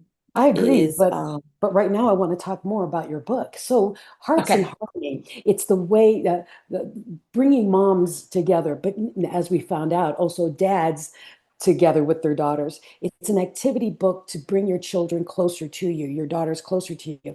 And in this world of chaos, it's really important right now. And what we've all learned in the past, what we were talking about offline, is as mothers, we didn't appreciate what our mothers did for us until we became mothers. And that alone is huge. Oh, wait, I think Faison has that video for you. Okay. Maybe not. Psych. Psych. But I'm right now, there I am. I would say right now I'm just a voice in the ether. But I wanted to share the fact that it's important for you to pick up this Hearts and Harmony book written by Tanisha, because we all need bonding. It's something that's lacking in our society today. And even though you said, well, I'm not a mom, well, you're actually a mom to a lot of people that you don't even realize you are. And what is so beautiful about being a leader, a woman of power in your world, people are looking at you as their mom. And the backstage, we're calling each other auntie and mommy and things like that. And it's because there's a respect level between women. And so this is for a mom and daughter, but it could be a mom and a cousin, an auntie and a niece. I mean, it could be any of those relationships. That's how powerful this book is. It's only 99 cents right now. You can go get the link, go to Kindle and look up Hearts in Harmony. It's the only one. If you just Google it, it's the only one with that name. And then click it for 99 cents, get it today, and then share it with your friends, anyone who is in the vicinity of other people, other women, young women, because they are doing this. We're doing it unconsciously. This is a book to consciously guide. Go get your book. Now, enough of that. Let's go to our commercial. What our commercial is, if you are watching this and you're being speaking right now, or you're waiting to speak, Perfect Publishing has a new service for you. It's a community called The Smile Channel. You can find it at thesmilechannel.com. And for today, well, actually for the first 100 people who sign up for VIP, it's only what? 47. 147 for 147 a month for the rest of the year. So that's what, 7 months or something crazy like that. Yeah. Yeah. I And think, for some reason, the link it just keeps popping to my my personal page, it doesn't let me show the link. Oh, okay. So I'm gonna keep trying, but it's only 147 for the VIP. And so why don't you tell them what they get with the VIP while I work on this page. Okay. Well, the VIP of the thesmilechannel.com. It's 147 a month to the rest of the month. We said that the rest of the year, we said that already. But with that, what this is, it's a community built by Perfect Publishing where you can go on and you have your own profile page. It sounds like a Facebook kind of thing, but it's that, and it's basically Facebook combined with an author page from Amazon, combined with a speaker one sheet, combined with putting on all. It's a one-stop shop for everything you might ever want to promote yourself with. And that's what's so beautiful about thesmilechannel.com. You have a profile page, you've got links to every Perfect Publishing video you've ever made or any of these kind of live streams you've ever done. And if you haven't done one, it's a great reason to be one.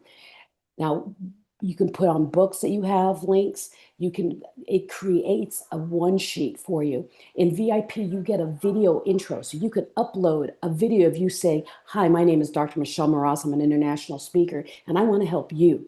That kind of thing. And then what's really cool about it, because it works almost like a link tree, you can share that profile to any other place. You can put it on, you put it as your Facebook link. And if anyone clicks that, it brings them to everything.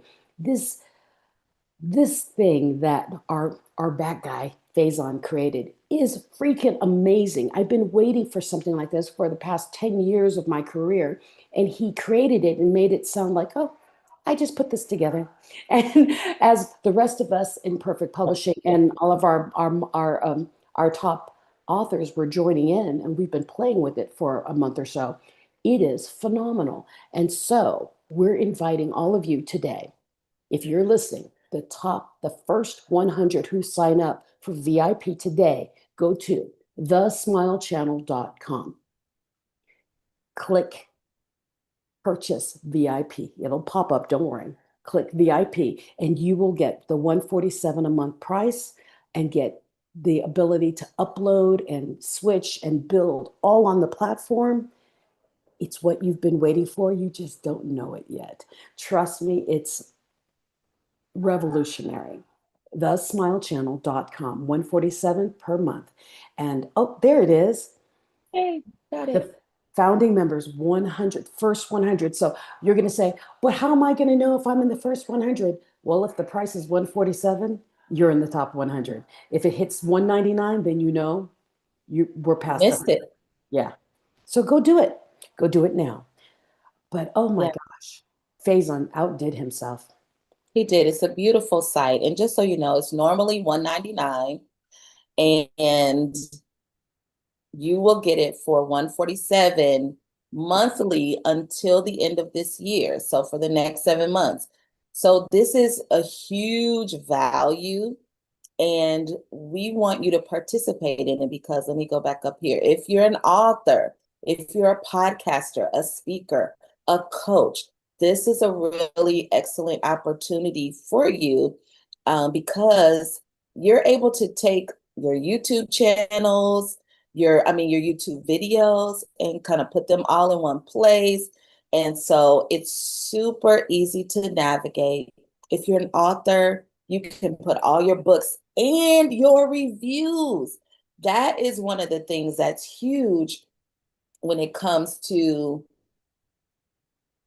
having books and things is those reviews, getting those reviews in one place. And this, you just click on your name and it's gonna show your reviews for your books. And let me see if it'll let me do it. Book reviews. Here's my reviews. You see it? My reviews for my book.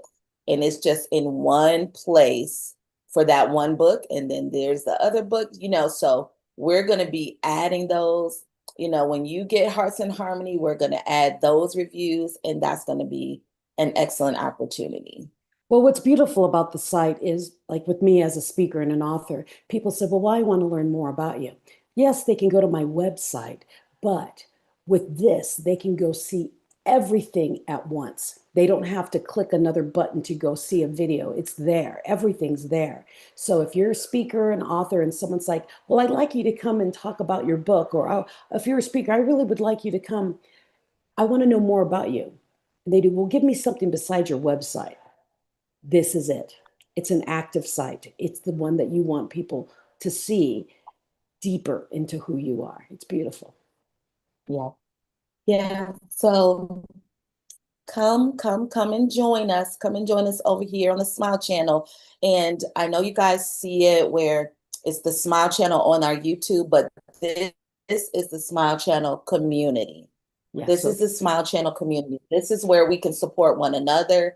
This is where we can see one another's videos and help each other elevate, escalate, arrive. You know, as our illustrious leader says, play big.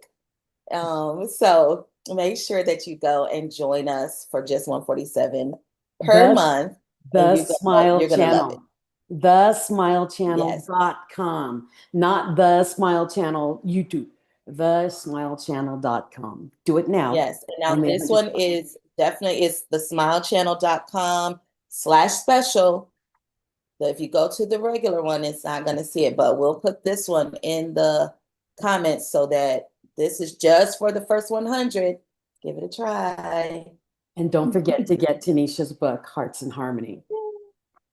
Yay. Now, I know our next speaker is supposed to be a video, but we don't know if it's playing. Is it able to play?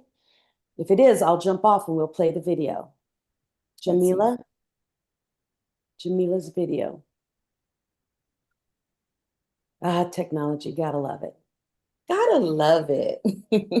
I'm trying to see what they're saying. But we are celebrating moms and military spouses today because Oh, go ahead. just so many amazing women out there and spouses out there who've changed your life and you don't even realize it until they're gone, honestly. And that's why we wanted to highlight moms today, because of all the things they do selflessly, and that they don't ask for credit for anything. And if we could just give $1 a day to our mom for the thank you, it really wouldn't equate to what they've done for us. And as an adult woman who's now lost her mother, you realize the significance of them in your life. So go thank your mom today and tomorrow and the day after. And don't forget your moms, because you won't realize how absolutely special they are until you don't have them to thank anymore. Okay? For sure. For sure. Okay, so I am going to, Are we going to just skip the video? I'm going to play it. Okay, I'm going to go backstage. Okay, I'm going to play it. Let's make sure we optimize for sound. Oh, I don't have access.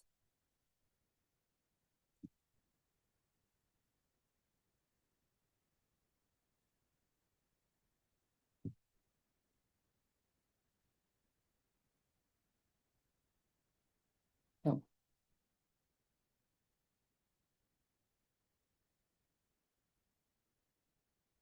Mm-mm. Strange. Okay, so our videos aren't working today, and that's okay. What I would like to bring to the stage the next live person, if I don't see Jody, so that would be Miss Jennifer Gray. Jennifer Gray, if you are ready, I would like you to come to the stage. And Jennifer, let me give her a proper introduction. She is a mother of 4. She is a wife. She is an author. She is a project manager and intercessor, and she is a creator of Born for the Middle. And welcome, Miss Jennifer. Thank you. Okay. And There so, thank you. I'm glad that you are here, and I want you to share about the assignment of motherhood and what motherhood just means to you. Okay. Okay. All Yep, right. I will jump in. Thank you. There were several words that came to mind when I thought about motherhood. I am the 10th child out of 11, so I come from a very large family, and I can still see the imprint of my own mother in my life, in my mothering, and the way that I do things. But when I consider motherhood and what this journey has meant to me, I look at mothers as builders. I see them as bridges, and I see them as shapers, or those who are influencers for the future as they nurture and raise their children.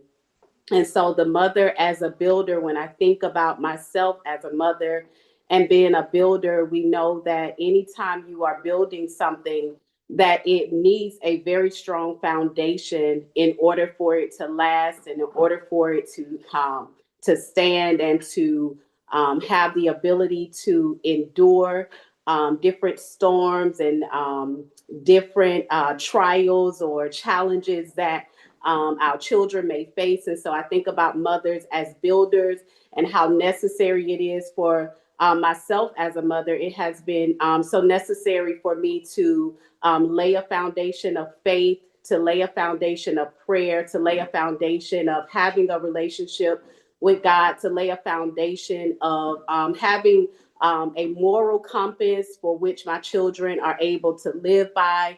And so wanting to just lay a firm foundation that they can stand on in any season of life, that they are able to always go back to, regardless of what life may present them with, and ultimately just building children that are strong in faith, children that are solid in their relationship with God, children that know their gifting, children that know what value they bring to the earth, and children that are well-rounded. And so when I think about motherhood for myself, I see myself as one who is building and constructing in the life of my children, but also in my bloodline that carries generational impact. I see myself as a bridge, one who is that can just kind of lay a pathway for my children to go further than I have gone in life. And so I see myself as one that they are able to look at, or one that's able to create a pathway that they are able to go further. They're able to do more. They have more resource. They have more wisdom. They have more insight. They have more backing to be able to do what God has put them in the earth to do. And so I see myself as a builder, as a mother. I see myself as a bridge, and I see myself and the assignment of motherhood, not just for me, but other mothers as well, as those who are shapers.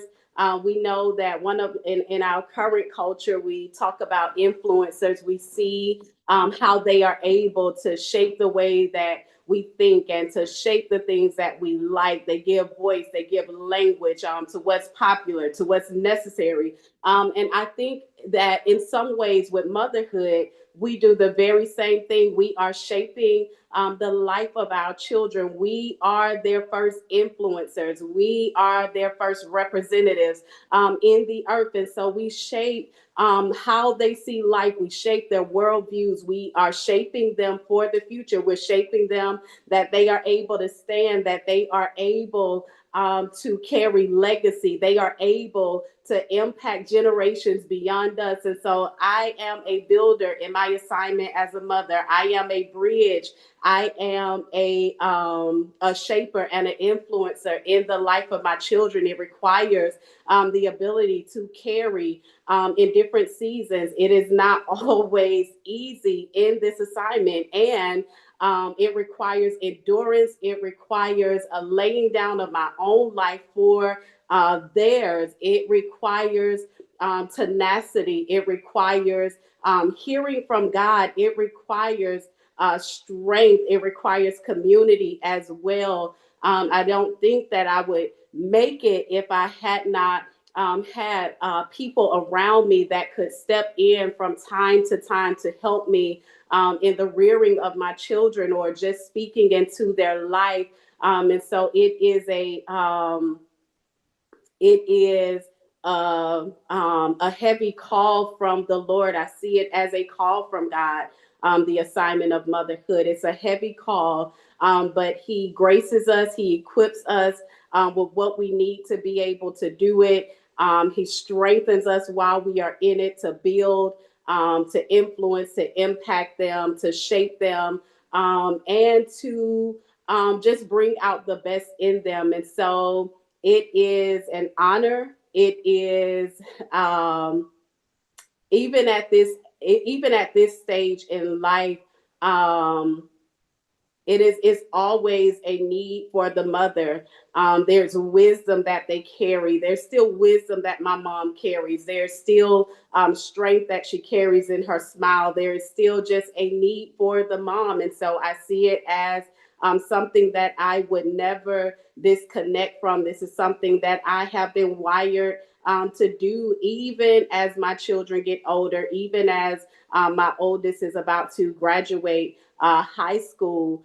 Just the part that I'll play as she is transitioning into becoming an adult herself. And so it's a great honor. It requires great faith. It requires great strength. It requires great endurance to be able to stand in this call, to be able to stand as a builder of the future, a builder of lives, a builder of legacy, and one that ultimately will impact generations beyond myself. And so if I had to say what motherhood means to me, those would be some of the things that I would include.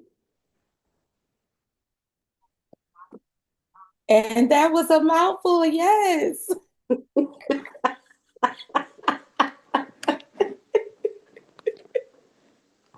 You know, I want like a whole bunch of notes to read it. Yes, I love it. I love it. I love it. Thank you so much. I mean, first of all, starting with the fact that I am number 10 of 11. I was like, I don't think they heard that. 10 of 11. Yeah. And we just honor Miss Barbara this morning. Yes, ma'am. Absolutely. Because I mean, there are some things that she did that I am like, I do not know how she did it. I do not know how she did it. And so, yeah, I think that the Lord graces mothers and just enables them by His grace, you know, to do all the things that they have to do, and to do it with a smile, and to do it when they are in need themselves. And so it's a great sacrifice. But you know, as I've gotten older, the more you appreciate what your mother has done, what you could not see when you were, you know, younger, what you could not understand, you recognize when you are standing in motherhood yourself. So, yeah. For sure. Thank you. For sure. Well, I just want to thank you for being a part of this day and celebrating mother. I celebrate you as a mother, and just thank you for sharing your wisdom. Thank you. Thank you for the invitation. Yes, ma'am. Yes, ma'am. Make sure you share the live link for everyone so they can see you. Oh, God. Okay. Bye. Bye. Thank you so much. And we are just super excited to have so many phenomenal women to come and to share today. And now we're getting ready for our third host, Miss Jody Martin. We're inviting her to the stage, and we're going to take some time to just talk with her. But she is she is a mother, and she is standing on behalf of women who have been in the military and military spouses and those things. And so we are excited to hear from you. We're going to let you speak first, and then we'll come back and join you. Thanks. It's good to be here this morning. So again, good morning and welcome. Hopefully you're starting your day off well. I am starting my day off well, being here with all of you. And I just want to say again, my name is Jody Martin. I am a mother. I am a veteran, an educator, and an author, as I believe Tanisha told you. And you know, I want to take a minute today to talk about the quiet power of mothers. If you're a mom, or if you have a mom, or if you've ever been loved by a mom, then you already understand something powerful.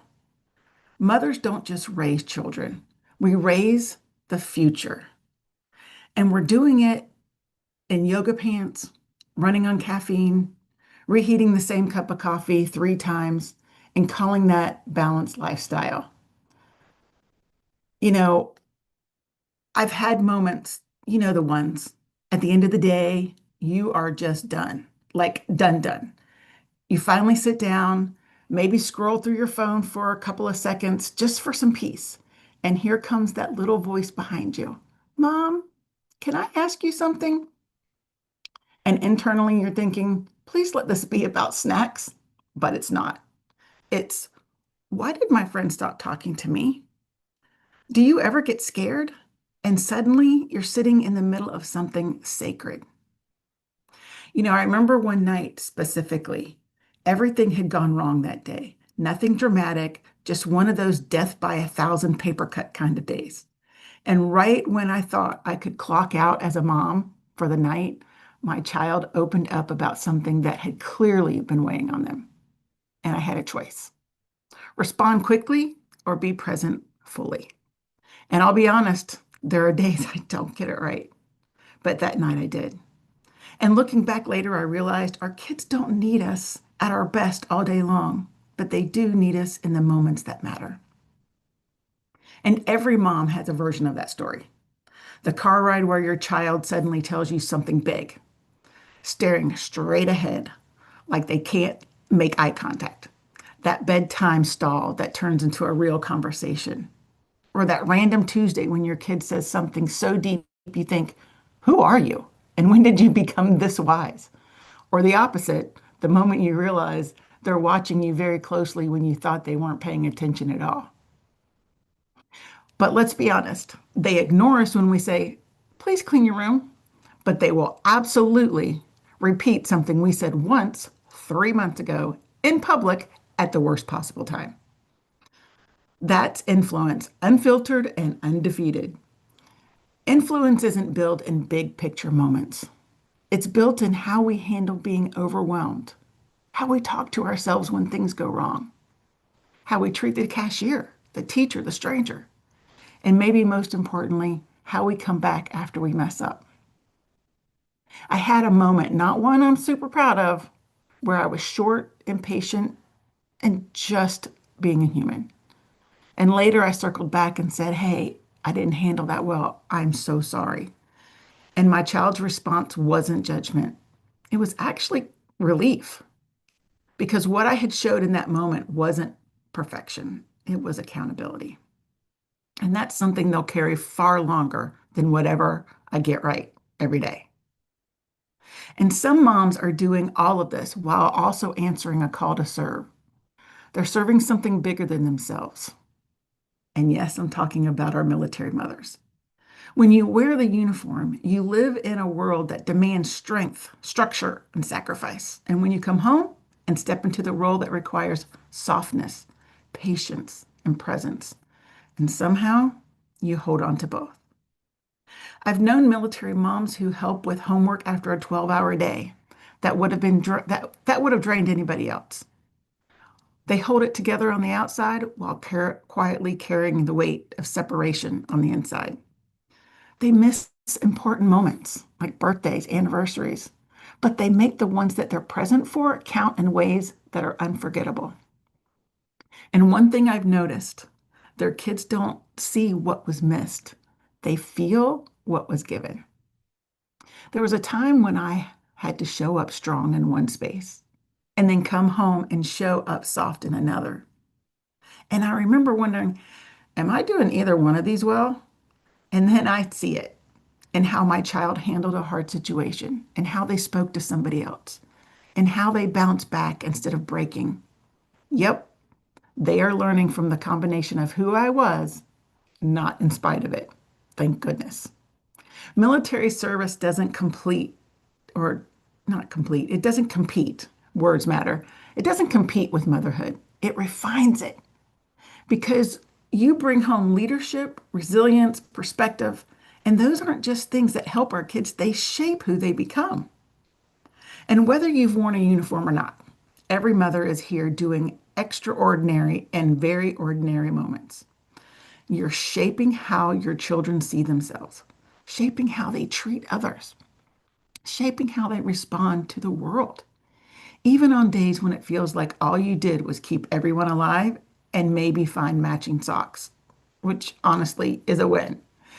One day your child will face something really hard, and in that moment, they may not remember your exact words, but they will remember how you made them feel, how you showed up, how you handled life when it wasn't easy.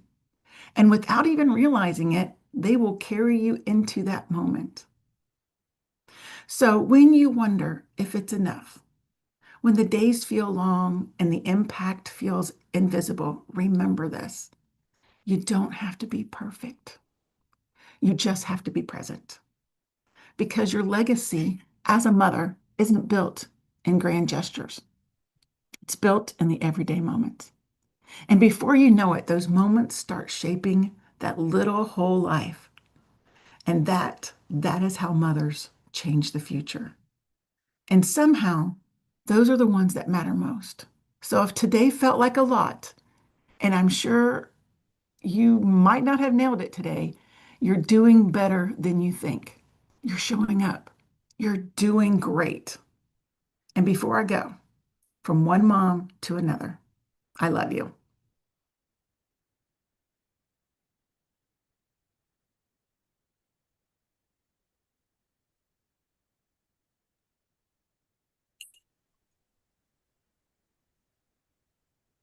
Jody, when you said, what did you say? You said it's not being perfect, but present. Baby, that is what it is all about. Like that idea of perfection is something I think this world has produced for mothers is like, oh, you got to have it all together. You got to do it just so. You got to yada, yada, all the things. And it's like, no, this is on the job training. Hello. Right? We are learning as we go here. And especially our first one, it's the on the job training. Yeah, there's Man. no manuals. But the None. fact that this person that you're mothering is not like anyone else. So Mhm. even though you may mother them with similar ideas, they are different, Yeah. unique. And so you still have to adjust to like, I know a little bit, but this person is new. I don't know this person. Yeah. We And I just think that's met. why, and I think that's why purposefully on my platforms, I really try to just show how I am and who I am because none of us are perfect. There's only been one perfect person on this earth, right? And I am certainly by far not getting it right most of the time. But the point too, it's how you recover and show them that it's okay not to be perfect. It's okay to have flaws, and still be able to achieve great things, For sure. right? For sure, for sure.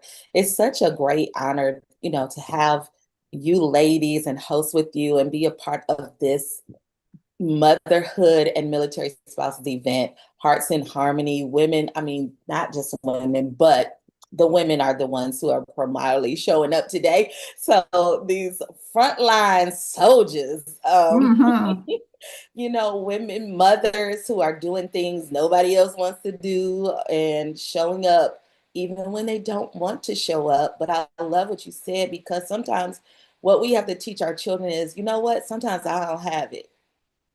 And there's been a few times in my life I can remember two specifically where I was like, I need you to walk away from me. I told my son, he was just going off on me. And he was not going off on me, but just, mommy, mommy, mommy. And I said, let me tell you something. I'm going to need you to turn and walk away right now because what's coming up in me ain't going to be good for you. Yeah.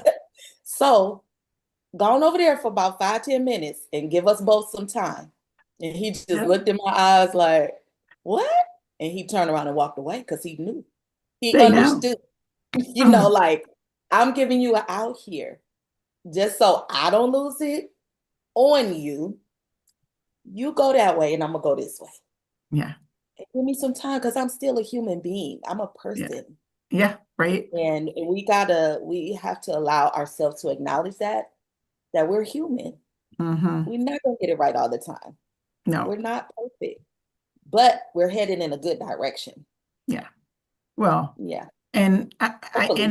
I know that you know, people have different makeups. They have single parent family homes. They have maybe the mom who works and dad stays home. But there's something about that mother connection, right? That really helps shape those little people who are going to become adults in the world. And that's what we forget. We're not only taking care of them in our nest, but we've got to push them out of the nest and we have to prepare them. So some of Yeah. those things, like you just said, you need to walk away for a minute, teaches them that it's okay to take a break. It's okay to walk away and just cool down before you overreact. That's a great lesson. Yeah. And sometimes we don't know that we're teaching those lessons. Hmm. Sometimes the lesson is for us. It starts for us because we're like, listen. Yeah, yeah. And then And we you know, inadvertently give it to them. And they're like, oh, that was good. I needed to do yeah, that. yeah, exactly. And it was true that I have looked back and seen my kids deal with situations. I'm like, oh, how did they get so wise? And they come back to me later and they're like, Mom, I saw you do such and such. They remember this one incident 20 years ago, you know, because I have adult kids now, and they're like, I remember that. And so I think back, I'm like, what other things were they remembering? Because I know I messed up more than I did right. But that's the thing about moms is we look at our mothers thinking they're infallible Yeah. while the mom is doing, oh my gosh, there's no manual for this. And then as Mhm. we grow older and we have our own children, we're like, oh my God, there's no manual for this.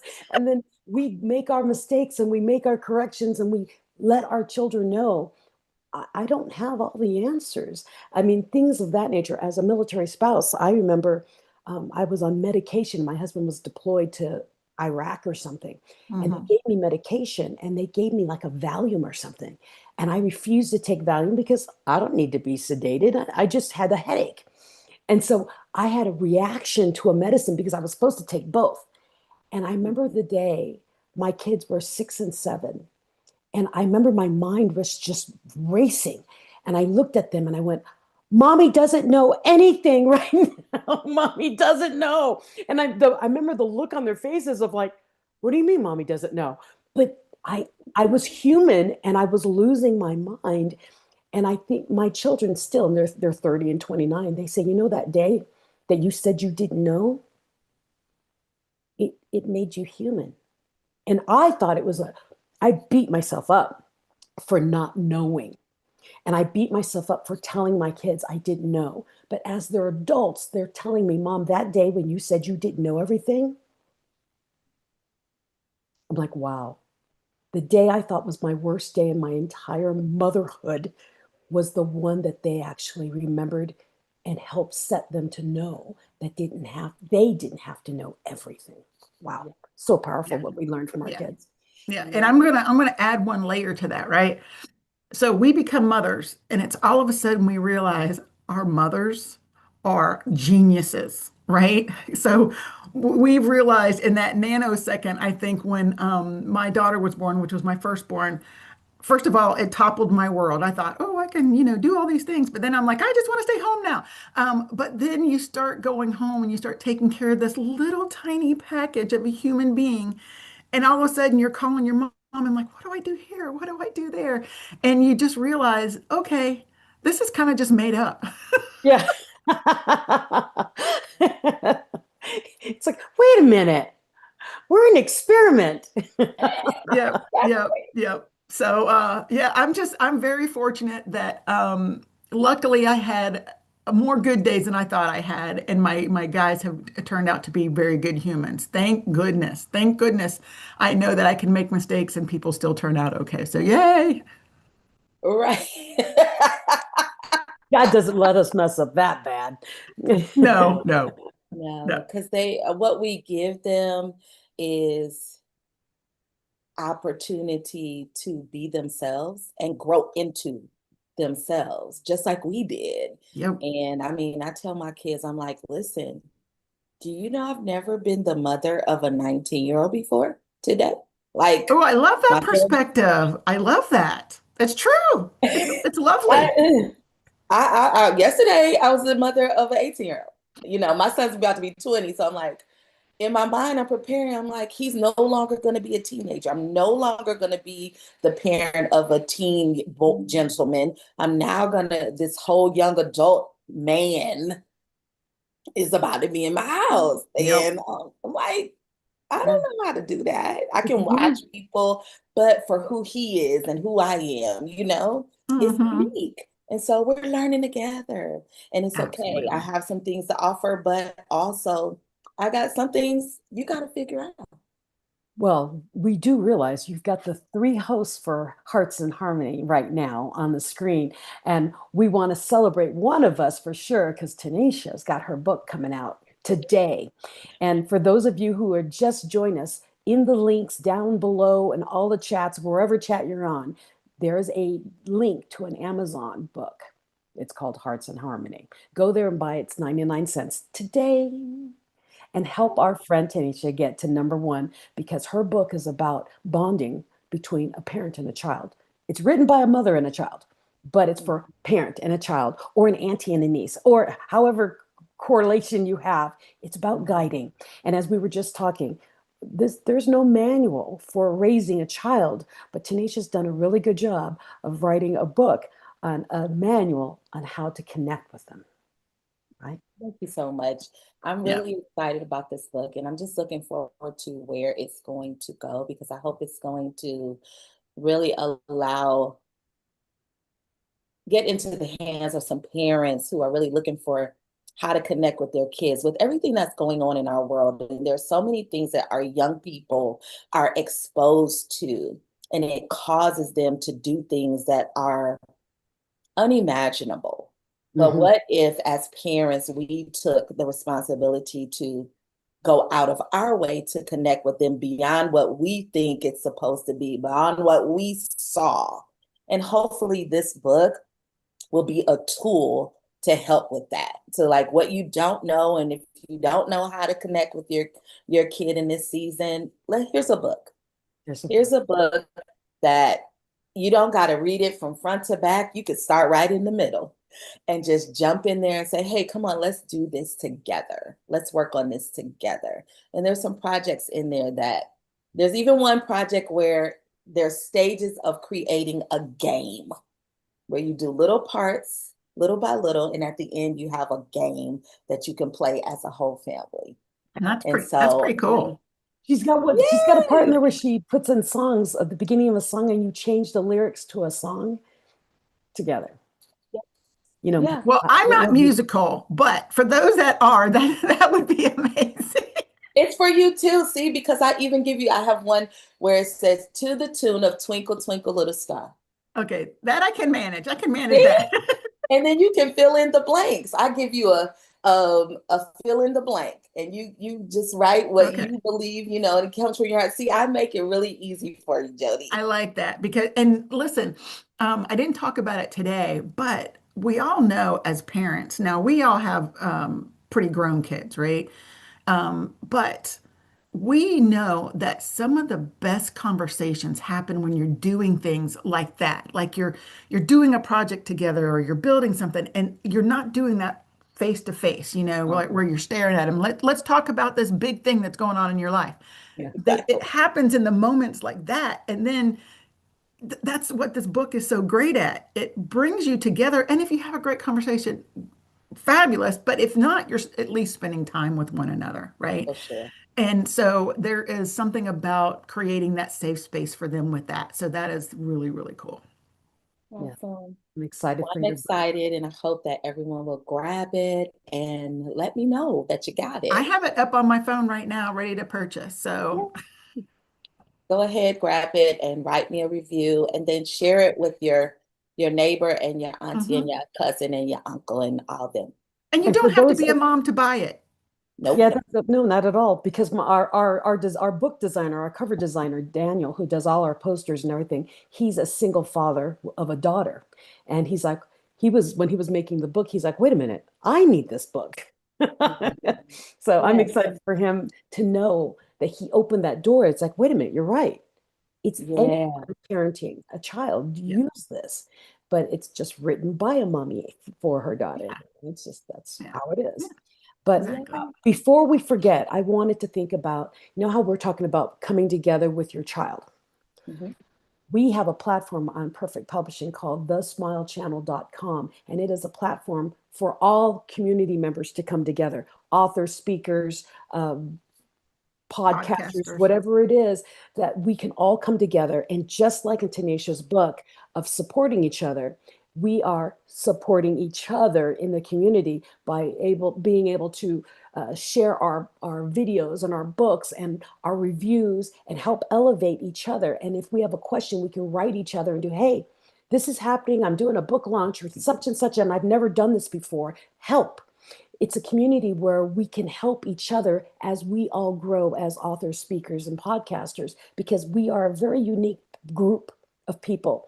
And the platform, thesmilechannel.com, is where you can get all that help. Today, and until we hit 100 founding members, the price is normally $199 a month. It is now $147 a month. That is far lower than I wanted them to bring the price down. I argued this one because it is everything I've been waiting for the past 10 years. And so thank you, Tanisha. You get to show them. It's incredible what you can get with this VIP and what it will do for you. I mean, it even builds a one sheet. So if someone says, what do you do? What do you speak about? I don't know anything about you. You send them the link. It'll have your video of you introducing yourself, and then they can click on your videos, your books, your one sheet, any headshots. I mean, it's everything. But it's all there to serve It's you. pretty cool. It's pretty fantastic. I've been out there doing my part as well. And the one sheeter, because I don't know how many times I have people say, hey, send me a one sheeter, or, or I'm going to an event and I bring a one sheeter. Now it's already built for me. I don't have to go in there and build it myself. Once I put my information in, it does everything. It's fabulous. And what's nice about it, as you evolve and you get more books or more podcasts, as you're putting them on, it's just adding them to the one sheet. My one sheet, I have 15 billion of them saved in a document file on my phone and my computer. And it's like, wait, I don't even have to do that anymore. It's all here. All here. It's amazing. It's pretty amazing. cool. It's pretty cool. Yeah. I'm And you excited. get some really special features on the site. You get 4 sponsored social media posts every month by being a part of the VIP. And so there's some special, public relations things that we want to do for you, in addition to the basic things of hosting you on our site with your books. You get more books for someone like Jody and Michelle, who have more than 10 books. Then this is wonderful because you get to host all of them on the site and the reviews for each book. So it's really powerful. Yes. And we want you to be a part. Join us and come play around, because the thing is part of the package, we do all the great things that we already have back there that Faison created, but he also has a suggestion box. So if there's something that you don't have that you want, if he can, he'll create it just for you and then share it with the rest of us. So this is an amazing platform for all of us to grow together, but have a phenomenal base to start with. Yeah. Awesome. Wonderful. Well, thank you, ladies. We gotta get going. Our crew back. We got some people, other moms who are gonna come on here and share, and we're excited about that. So, but I want to just thank you, ladies, for joining me in this wonderful, wonderful journey with Hearts in Harmony, sharing about moms, military spouses, and just uplifting those who are really supporting the home front and doing the things that, frankly, no one else can do. Exactly. So shout out to you, Jody Martin and Dr. Michelle Mraz. All right. Well, Thank we're you. going backstage, and we'll look forward to listening to the next mommy that comes up. All right. All right. Love you guys. Love you. Love you. See you soon. All right. So let's see who's up next. Up next is Miss Sharla Coleman. And Sharla Coleman is an Air Force intelligence veteran.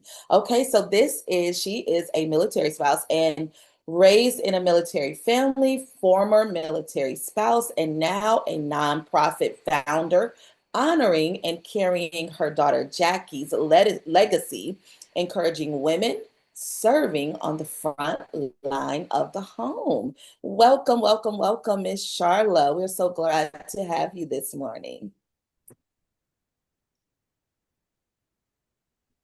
Thank you. Good morning. Good morning. Good morning. So you are welcome to share. You have 5 minutes and you can share about motherhood.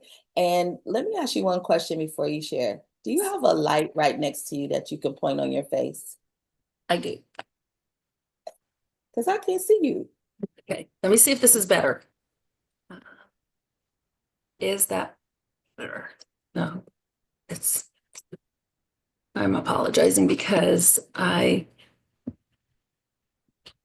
trying to get the glare We're off my gonna glasses at the same time. this stuff. We'll edit this out, so that's okay. We're not You'll gonna edit the glare out? We'll edit this, me and you talking, but if there's a way that you can put Is I that know helpful at all? No, ma'am. Let me see if I can scoot closer to my lighting. Oh, goodness. Is that a little better? Okay, go to the video in your YouTube. I mean, not your YouTube, but Okay, your Zoom where it says video. And taking Video off the settings. background might help her too. taking off the background. Yeah. Maybe take off the background and then also go to the adjust for low light. If you click on appearance, it says adjust for low light.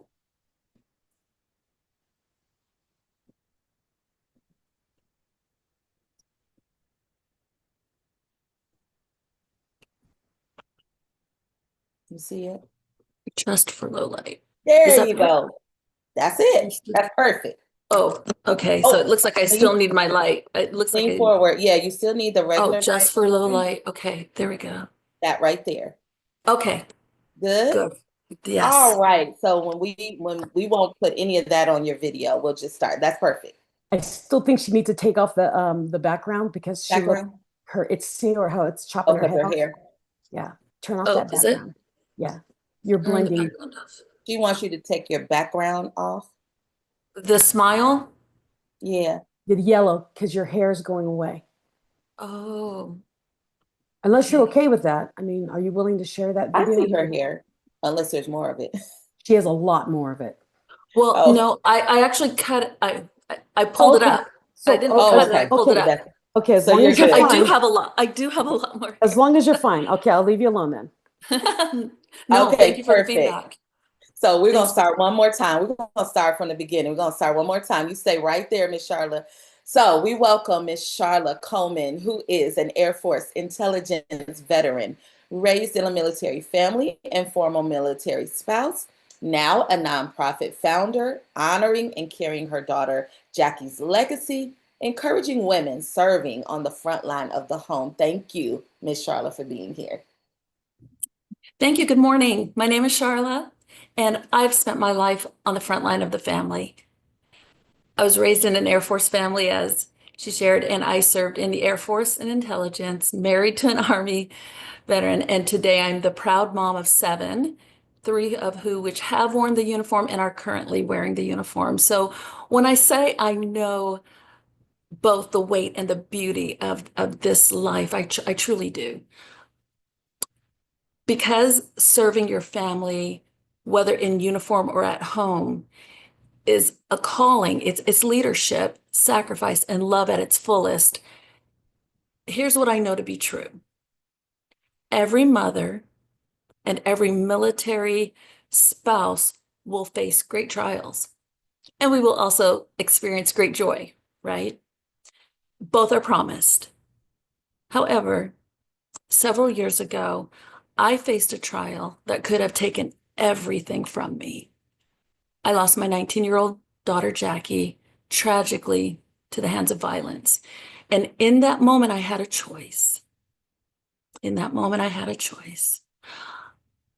I could have let the grief define me or fight for the joy that mother had given me. And I chose to fight. Today, I carry that forward as the founder of Jackie's War, Women at Risk, serving now women in crisis. And I want to say something that may surprise people. And I say this with humility, and I point to God when I say this. I do not carry bitterness towards the man who took my daughter's life. He also took his own. But I do carry a deep, unwavering hatred for what he did, because bitterness would steal more from me, and I've already lost enough. So I made a decision, one I live by every single day. I will never let anyone or anything steal the joy of motherhood from me. Not loss, not fear, not circumstances beyond my control, because joy isn't found in perfect outcomes. It's found in love we give and the lives we shape. I want to leave you with this today, mothers all over the world, that no matter what comes, please make this same promise to yourself, that you will not let anyone or anything steal your joy as a mother. Hold it, protect it, live it. I don't want to be known for my tragedy. I strive to be known for my triumph. And because of Jackie, and because of women all over the world and mothers everywhere and service members, military spouses, I choose that triumph every single day. And by God's grace, so can you. Thank you.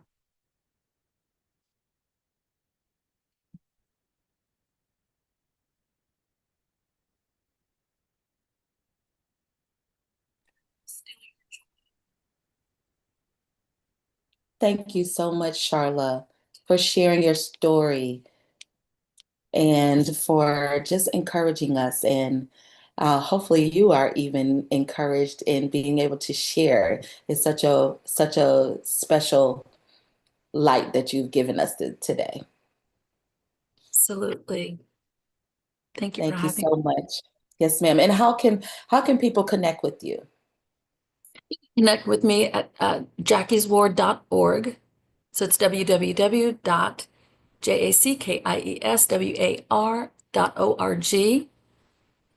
Or you can Google Jackie's War Women at Risk and find multiple ways. I'm on Instagram and on Facebook as Jackie's War Women at Risk. Okay, perfect. Thank you so much. Thank you for being here today. Enjoy your day. Thank you. And we are so grateful for such a tremendous story that Charla shared with us.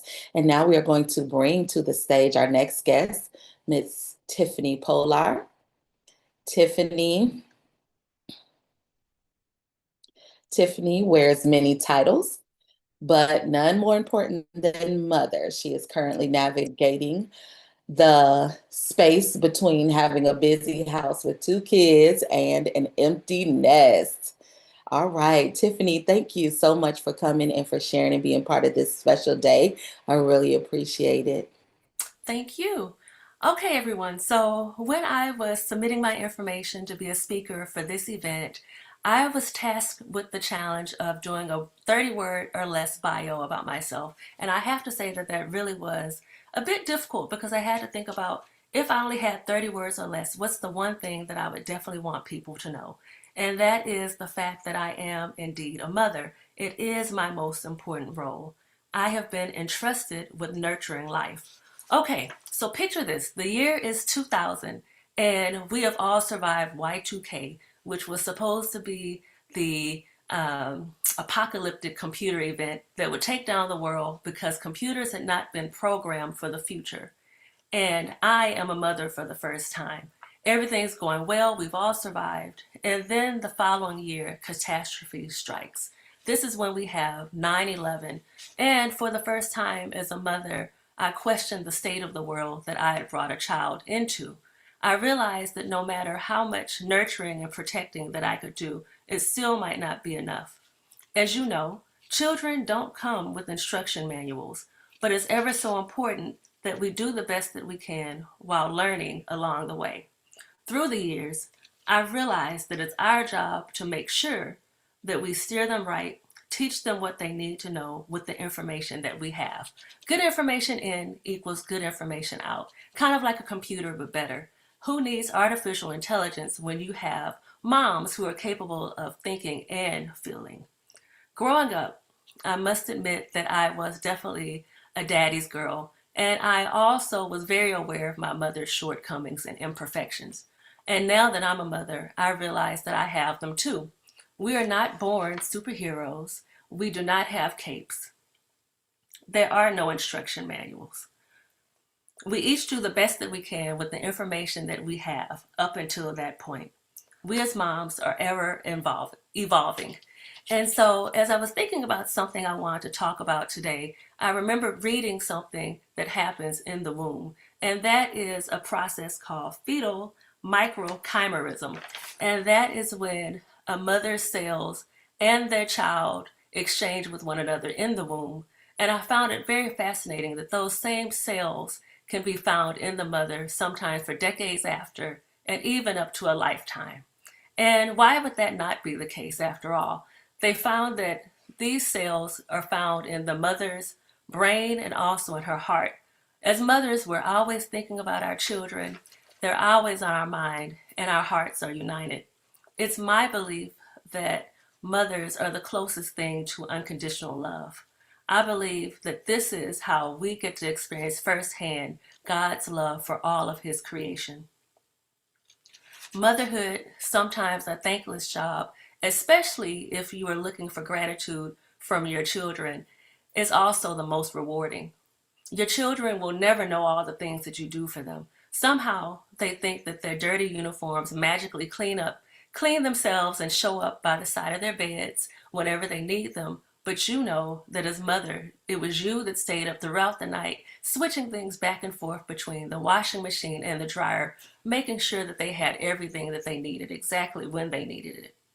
You were also the one that when they were infants, you stood by their crib, monitoring just to make sure that they were breathing anytime things got a little bit too quiet. And it was also you that when your child was sick, that set a timer for every 2 to 3 hours to make sure that you check their temperature through the night, because you know that unchecked fevers throughout the night are sometimes very, very scary and dangerous. Perhaps those are the real monsters. I would love to be able to tell you that as your children grow older and as they leave your nest, that your role would be reduced. However, that would not be true. The only thing that changes is distance, and I can truly confirm for you that absence does indeed make the heart fonder. Instead of being by their crib, checking to make sure they're still breathing, you're going to be checking Life 360 until they arrive safely in their home. It is also you that continue the role of being nurse, leader, chief strategist, peacemaker, peacekeeper, and protector. Moms make the world go round and continue spinning. I may be biased, but I think that moms are God's gift to the world. And that is it. Thank you, guys. Thank you, Tiffany. Moms do make the world go round. I think so. There are things, I love what you said, there's just things that our kids never know that we're doing or have done. They just know it gets done. That's right. And they don't find out until it's them when they're the mother. I think that's a theme that we've been sharing today, is that mothers just kind of make things happen. And until you become a mother, a parent, then you realize, oh, all the things that mom was doing in the background, making Exactly. it happen for you, making your life easy. That's right. Well, thank you so much for sharing today. I really appreciate it. And tell us how we can connect with you. So I guess the best way to check with me, being that I am Gen X, would just be on Facebook. You can look me up. I'm Tiffany Polar. It's polar like a polar bear. And yeah, we can connect there. I look forward to learning a lot more about you and actually garnering a friendship. Thank you so much. I look forward to seeing you again soon. Thanks, Tanisha. All right, bye. Bye. All right, such wonderful people that we have sharing today, and I am excited to bring this powerhouse here. This is Miss Patria Brumfield, and she is an entrepreneur. She is an intercessor. She's a minister of the gospel. She is a wife and a mother and a grandmother. And so we want to just invite you to the stage. She is the creator of the Be Bold community. And Patria, welcome, welcome, welcome. You can unmute, and we are ready to hear from you. Hello, hello. Well, when it comes to motherhood, oh my goodness. Motherhood for me, I was an early mother. Okay, so I had my first baby at 19 years of age, and I also got married at 19 years of age. So when I think about motherhood, I don't take it lightly. There were some different things that I began to look at. I have notes here because I'm one of them ones that I like to stay focused, but because my story can take us in some twists and turns, but we're not here for that today. But motherhood, when I think about it, I don't take it lightly because there's a life that you are now responsible for. And so motherhood was a refining assignment for me. There's a lot of things that I had to put down. There's a lot of things that I had to stop doing. And there was a moment where I had to have an identity reshaping, right? We all go through that when we're mothers. We come from being someone else's child to now being responsible for a child. And so everything shifts. And so motherhood for me means consecration.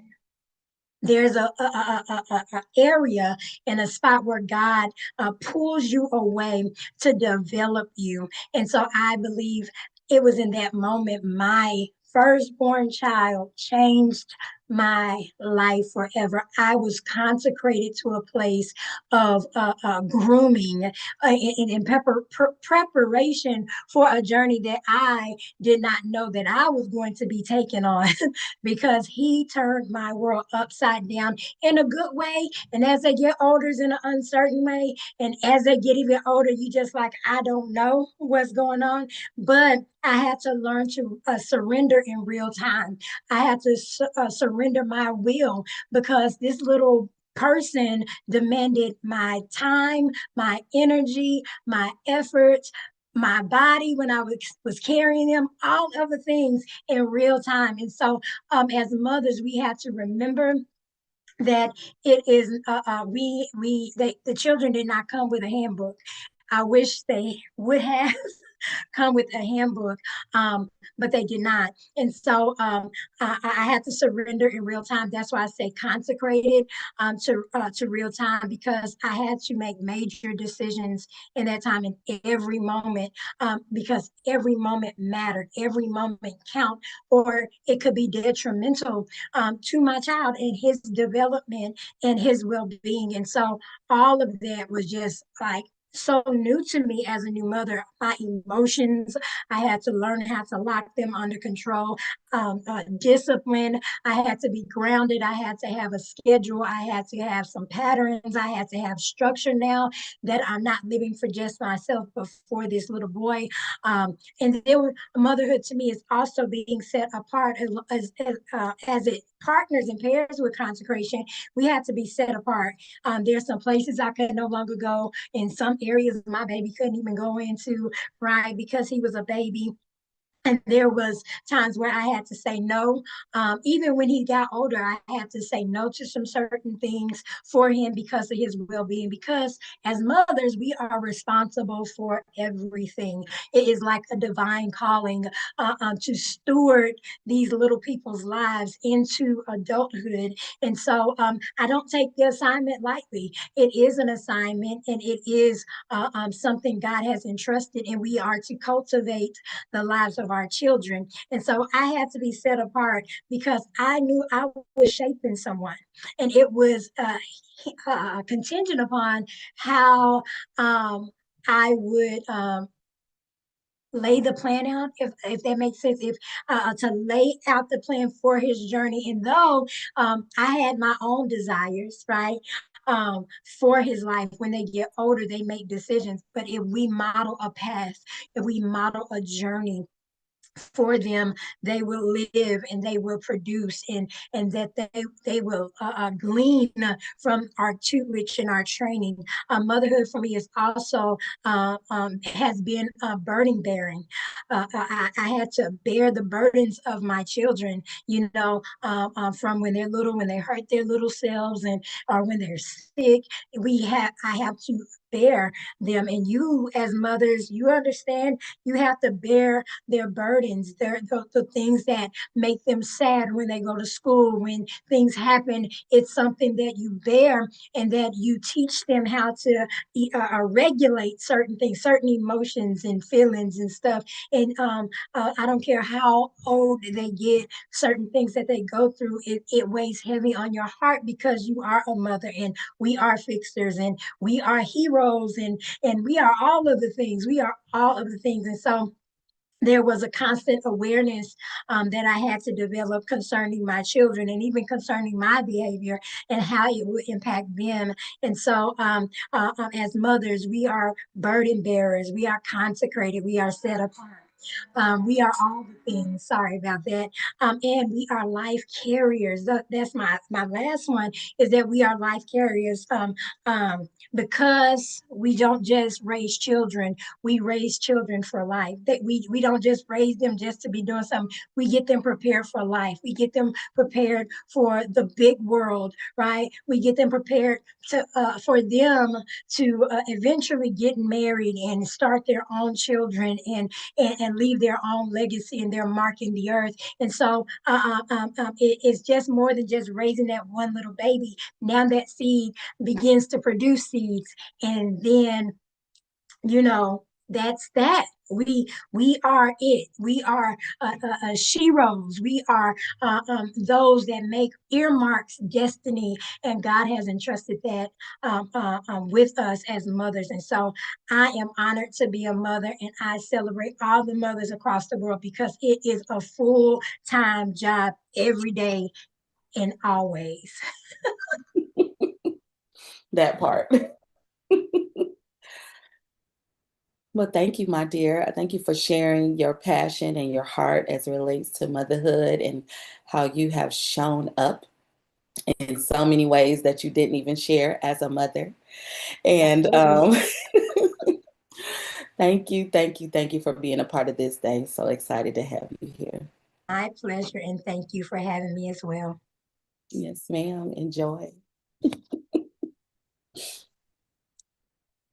So we are excited. I don't know if y'all have noticed, but we have some powerhouses that have been speaking to us today. And so the next person we are going to have is our dear friend and sister, Miss Dana Priyanka Hammond. She is a faith-based speaker, author, and advocate, empowering women through healing, resilience, and purpose. She inspires others by transforming pain into purpose through storytelling, faith, and personal growth. Welcome to Hearts in Harmony, Miss Dana. Thank you, Miss Tanisha. I appreciate it. One thing I love about being here is just being able to talk about what it's like to be a mom, and especially coming from my background of me not having a mom of my own, and because I went through a phase of where I went through child trafficking and not being raised by a mom, and two failed adoption because of the abuse I went through here in America. But just um, being a mom really meant a lot to me. So when I first became a mom, it was really a trial and error experience, and learning about how to be a mom. And really, when I went through that process of becoming a mom, it was like a whole new journey for me, because I was like, wow, here's someone that I birthed, gave birth to, endured so much pain in my body, and the sacrifice I already had to go through while carrying her in my body, and then having to experience the after effect, the aftermath that people don't even talk about, and then during the labor and everything that people don't talk about. These are the things that you don't hear too often, where women are sharing about, well, my pregnancy was hell, or it was not a pretty thing, or I experienced mental health or postpartum in my body. I'm going through so much pain due to this. So it's really that's one process about motherhood that we don't get to share, and not many people get to know about. But then aftermath, here, when this thing comes out of you, you're like, okay, what do I do with this? Then just embracing your child after that, and then how naturally is this comes out of you.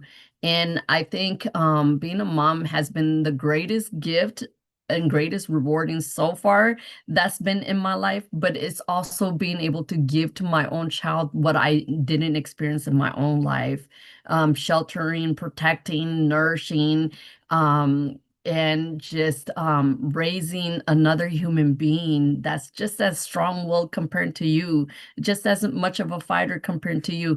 And so this is, for me, this topic is so meaningful for me, because it's about raising another human, and she doesn't have to go through what you went through. So as a child, when I grew up going through child trafficking at the age of 4, I know my child is not going to go through that, and just being able to protect her from something like that, some endangerment, or just not being loved by my own to adoptive family, and just completely giving me up and going through abuse. And so, and then doing totally opposite of what I've experienced with my own child. But I'm not gonna lie, it's not a handbook that you have where how to raise your own child. There's no certain handbook for that, but it's something that trial by error as a mom, you just gain the ability, and you just pray God that he will help you to deal with their personality as well. But the rewarding part is that this little human that comes out of you, they're able to love you unconditionally, and you have this form of bond that you've never had with anyone else. And so it's a form of investment you can pour into your child, and be able to raise on your own, and by God's grace, help you to have those patience too. And so I consider having a child a blessing. And because the greatest reward is someone that looks like me, behaves like me, acts like me, coming out of me, and my only bloodline that I have, I cherish the most, because I lost my bloodline. So being able to lose my own bloodline from the past to now gaining someone who comes out of my own bloodline, coming from India to America, it's a monumental thing. It's a gift that I consider coming from God. And so that is one thing that I really, it's an emotional thing that I love about the topic of motherhood, and what it means to be a motherhood. And raising a human being is not easy, but it is rewarding in the end. So that's pretty much what I would like to share with the world, and just finding grace, just a grace for yourself, grace for your own children. And I think another thing is not being so hard on yourself, because there's a lot of errors that you make along the way, a lot of mistakes, even from the trauma that you endure, and you're still going through healing. And so of course the trauma comes out, but your child is able to love you no matter what, and tell you, it's okay, mommy. I forgive you. I understand, mommy. And those are the things that I've experienced with my own child. And so thank God for that. Because my own trauma makes me, relive my past, but then from that, I'm able to heal from that. So it has grown me as a mother. I love it. I thank you for sharing your story. It's such a powerful story. And we appreciate you being so vulnerable with us and choosing to mother in this way after what you have endured is a powerful testimony to your daughter. It's going to help her to be an even greater mom. So thank you, Dana, for sharing. Thank you so much for being here. Thank you. So we are having a really fabulous time. I don't know about you, but I'm enjoying just hearing these stories of motherhood. And one of the things that has been repeated over and over is just the fact that as when we are children, we do not realize all that our mothers encountered, all they did for us, all they endured so that we could have and do and be. And it is a powerful testimony to be able to say thank you to our mothers. And also just so that for those of you who maybe have difficulty in that mother relationship, that we acknowledge, and this has also been said today, that mothers do the best they can with what they have. And capacity is different depending on who you are. And so everyone's capacity is different. That's not an excuse. It's just a fact. And you can do with it what you will, and you can use it how you want to use it. And hopefully you will use it to become the person that you are really supposed to be, as not just as a mother, but as a human being. Because mothering, that's a role that you play, but who you are, that's really what's the most important. And with that being said, I want to invite my co-host, Dr. Michelle Mraz, to the stage. Dr. Michelle Mraz is an unstoppable military brat and military spouse. She is a human trafficking, cancer, TBI, and stroke survivor, along with being an award-winning speaker, 30-plus best-selling author, singer, mindset disruptor who shatters excuses and ignites. Fire starter, yes. Her powerful storytelling empowers audiences to own their voice, break barriers, and lead unapologetically. I love that. I love that. Yes. Welcome. Please, Dr. Michelle, with all of who you are, share your story of motherhood and honoring the assignment of mothers. All righty. Thank you so much, Tanisha. Well, motherhood, what does it mean to me? Well, unlike most people, I did not want to be a mother. It was the farthest thing from my mind. I was terrified to be a mother. I begged my husband, I'm like, do we really need to have children? Can't we have just cats and dogs?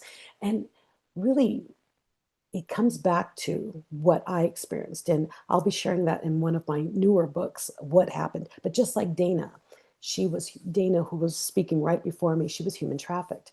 I was also human trafficked. And in my human trafficking time period, I was just over 17 and a half. And I was human trafficked for a year and a half, almost 2 years. And from that experience, that trauma, and being a young teen and experiencing that kind of attack on your body, basically, I was attacked daily, that it shaped in my mind that I've grown past it now, but at the moment when I was married and we were talking about children, the panic of what kind of woman like me who was human trafficked had a lot of negativity on that. The things that they do to you to make you think how small you are. They beat you down so much that you forget who you are. You're just a plaything, basically, is what happens. And I remember during my human trafficking, I was fighting that feeling, but it was really difficult to stay you while being attacked by someone else and berated, and finding that duality of finding yourself. And the reason I even got away was because I never let go of myself. But it was years and years, like 40 years of deprogramming after that year and a half of human trafficking. Now, get back on not wanting to be a mom. My thought was, if I was human trafficked and therefore I did silly things, I got taken and I was out of my control, and what kind of mother would I be? And if I have a daughter, I would be afraid of my daughter being human trafficked. Being a mother terrified me because I saw the evil in the world. See, I'm going to cry again, but I'm one of those people who believe that the world is a good place and that people are naturally good.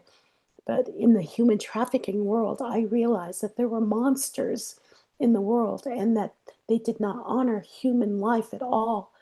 And I was terrified to be a mom, just terrified.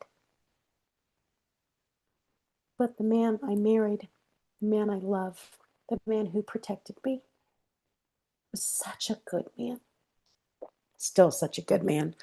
And he has always wanted to be a daddy. Just like Peter Pan. If you ever watched the movie Peter Pan or read the book, Peter left Neverland because he wanted to be a dad. He wanted to be a daddy. My husband has always wanted to be a dad. And I loved him so much, I defied all my fears of being a mom and bringing a human into this terrible world for him. I cried because listening to him and becoming a mom was probably the best thing that ever happened to me.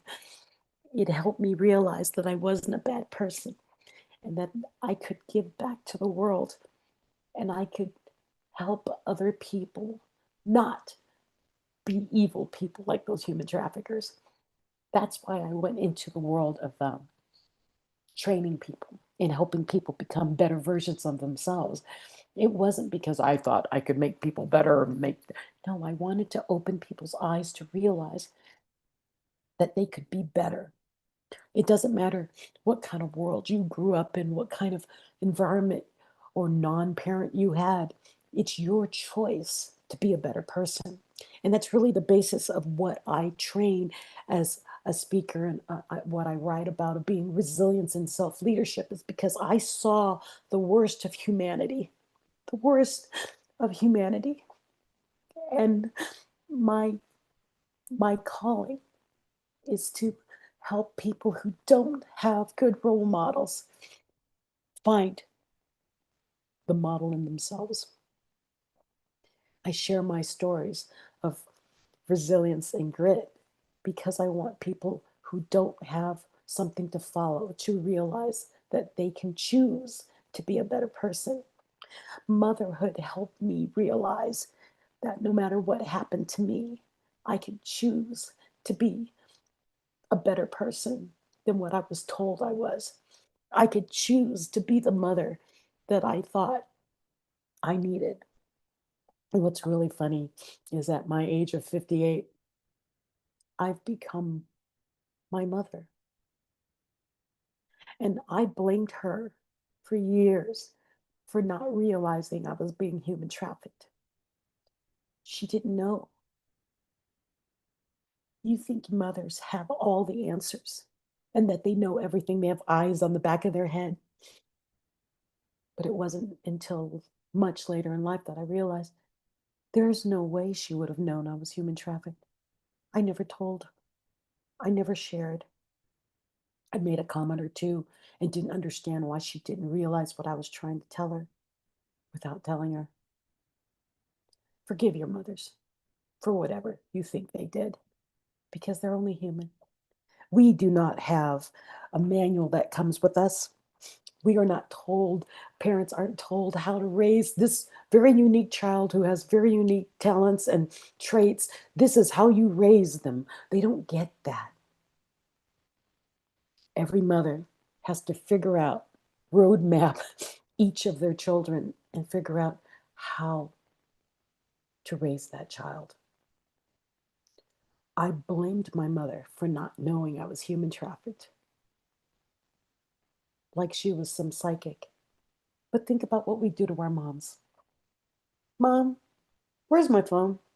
Mom, what's the color of the moon? I mean, Mom, we just ask them the strangest questions and we just expect them to know. A lot of times they fake it and they happen to get it right. But I made that mistake with my mother for something much larger in my life. And I wasted 40 years of my life angry. And she forgave me and I forgave her. Everything's all good. She's passed and I know she loves me. And she knows that I'm no longer holding that anger against her. But my call for all of you today is whatever is going on in your life, or what if you have a great relationship with your mom, you are so blessed. Thank God for that. Thank God, literally. Thank God for that. And then thank your mom. If you do not have a wonderful relationship with your mother, I encourage you, before it's too late, try to mend as much as you possibly can. Understand that she's going through life just like you are. And from her perspective, she is doing the best she can, and she did the best she could. And that, forgive her for the mistakes she made. And if you have problems with that, I want you to try to find a way to go talk to her and ask her. I know you were just playing it by ear, but what did you learn? And how can I learn from you?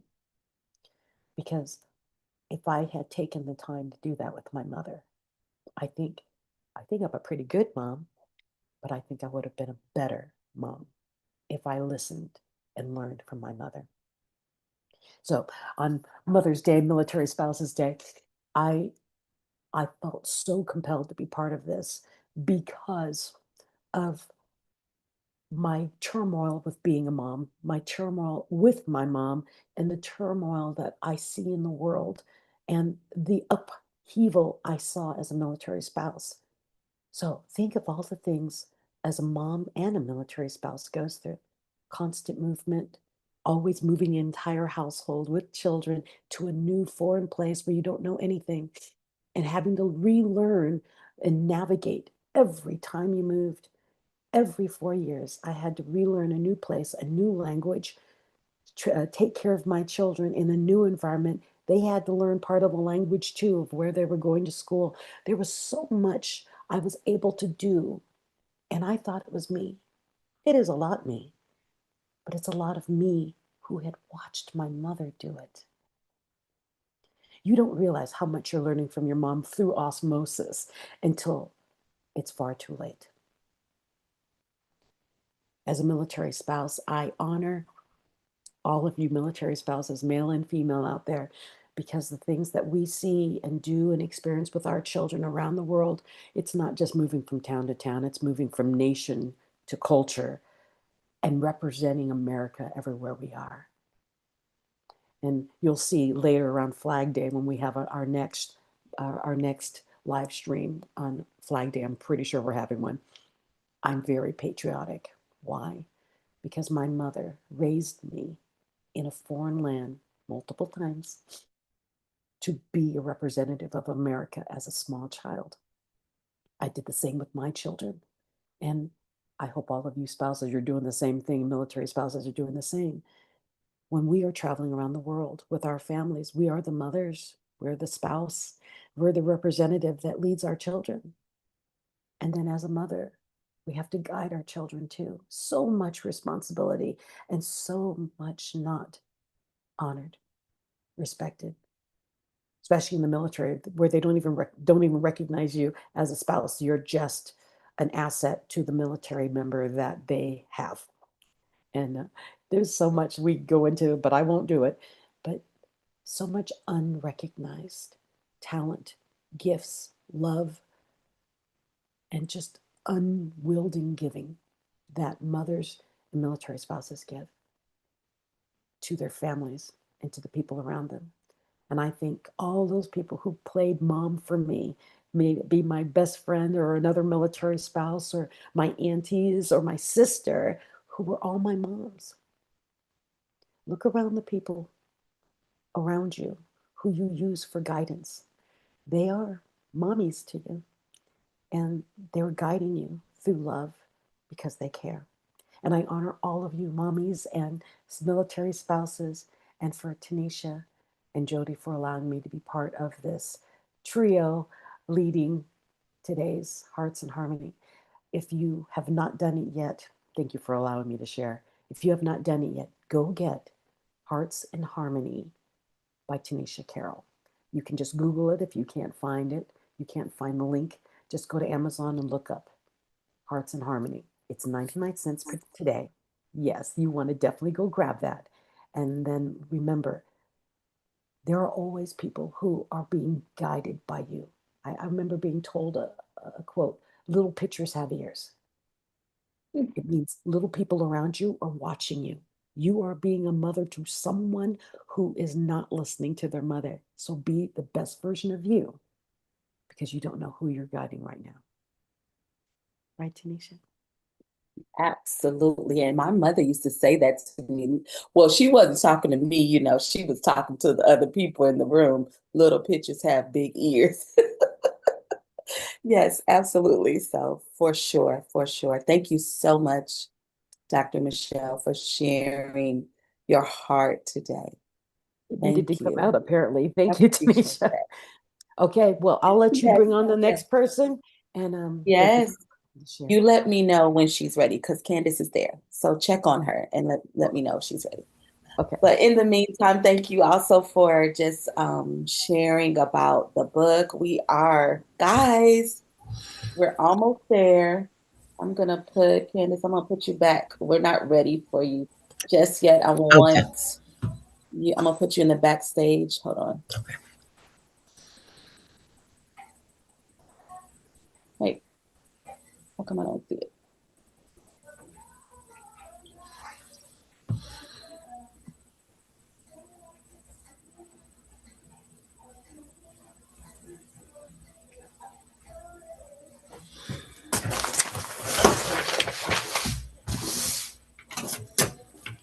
Oh, I see what it is.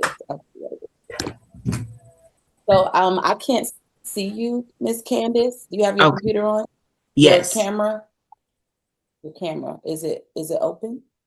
Okay. The video? I'm gonna see you. It says stop. Okay, hold on, Tanisha. You still can't see me, can you? Oh, man.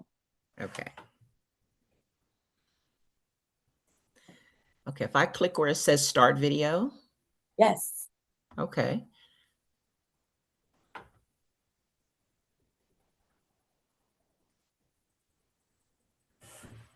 So you're still getting nothing. Hold on.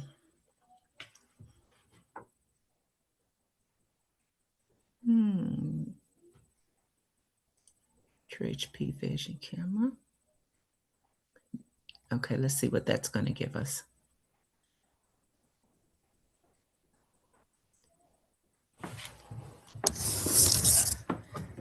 Okay.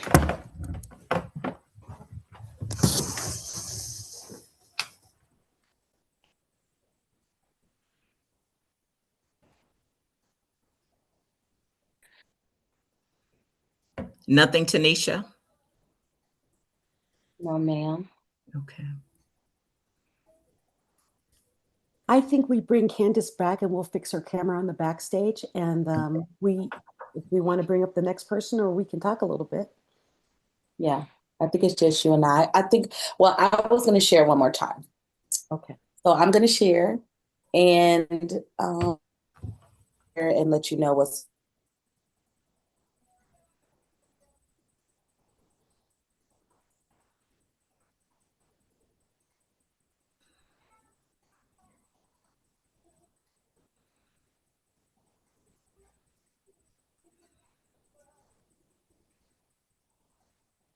Where did Tanisha go?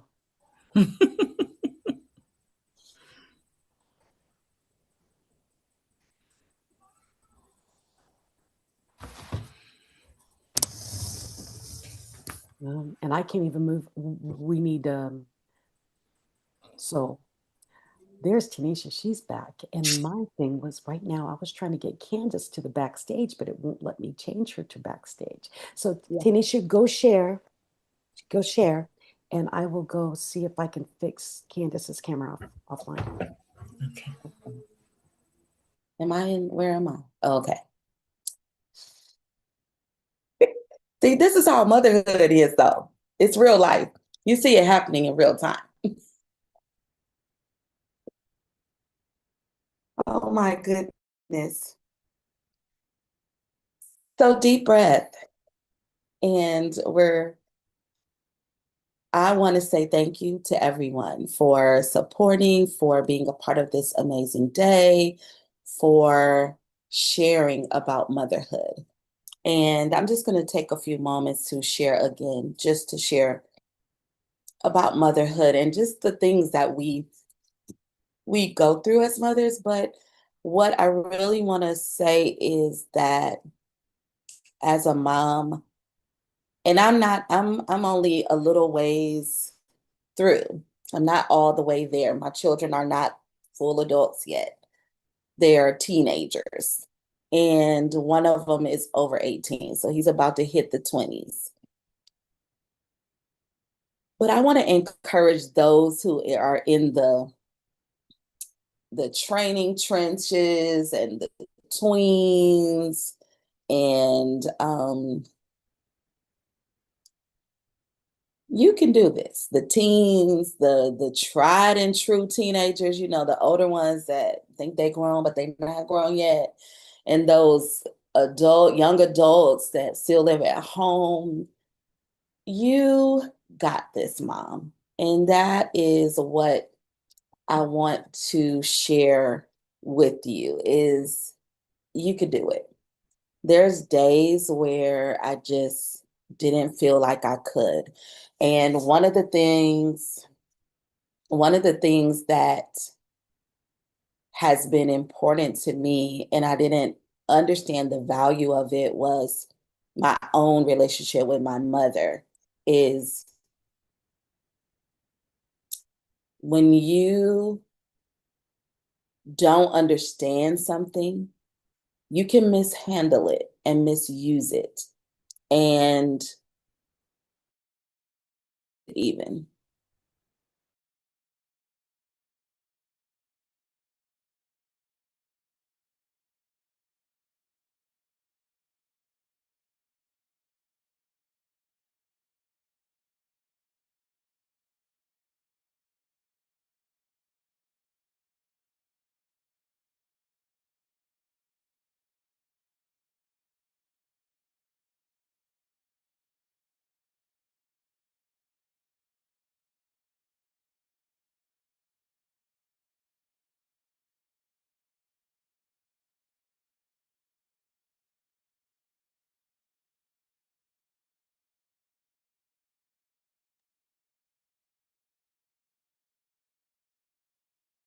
Wow, what's going on?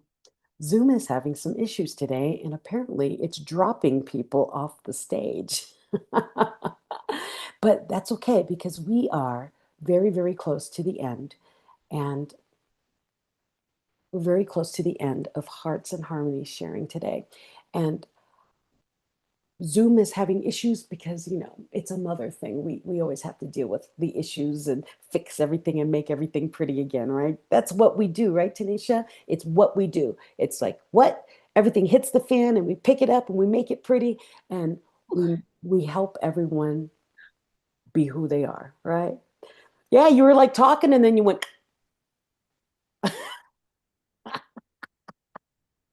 welcome to motherhood. It's just what it is. It's what it is. I mean, I'm like, But that's that's what like the mothers third do, time though. it's done that. Mothers share each other and we cover each other. So I saw you in Yeah. struggle and I came back to help you. Do you want to keep sharing because you got stopped right in the middle of it? I will keep sharing. Yes. Thank you so much. Thank you for having my back, girl. I got you. But I was saying, being able to understand my mother, being able to understand our mothers is so important. And we won't fully understand them until we become mothers, till we become parents. But as much as you can, I want to encourage you to get to know your mom. Like, really do your best to understand who she is, what she has given up. And I will even say, as a person who I am married and so I have a mother-in-law, I love her, I value her, I appreciate her. And to be honest, I don't tell her that enough. And I often talk about, the challenges that women can have. And I do go out of my way to make sure that that's not something that is happening with us. Um, but to understand a person, it takes time. And even the things that you think you may not fully understand them. And so I want to encourage us that as mothers, as daughters, as children, that we take the opportunity to understand the person who has served us as a mother, the one who has given up some things. And see, you won't ever know, you may not ever know what she really gave up. Some of you, your mothers gave up dreams, hopes. They gave up time with their friends and who they really wanted to be with to serve you in what was happening with you. And sometimes, and they won't tell you this, they didn't want to sometimes. They were honored to, but they didn't necessarily want to. And so I want to encourage us that this reminds me of something like my mother. When we have kids, we have hopes and dreams for them. And one of the things that I believe I accomplished on behalf of my mother was becoming an author. My mother was an English major in college. However, she did not graduate. She was an English major, and I'm not even sure that she finished a whole year, but she definitely started at Robert Morris College in Pennsylvania, and she was an English major. And she had beautiful penmanship, but she also, just could write things. She could tell a story. She was a teacher at heart. Her gifting, she flowed in the gifting of a teacher. She was not a teacher by trade, but she was a teacher, if you understand, in the spirit. She was a teacher. And she always said to me, oh, I see you. I see you up on stages. I see you talking to people. I see you, writing.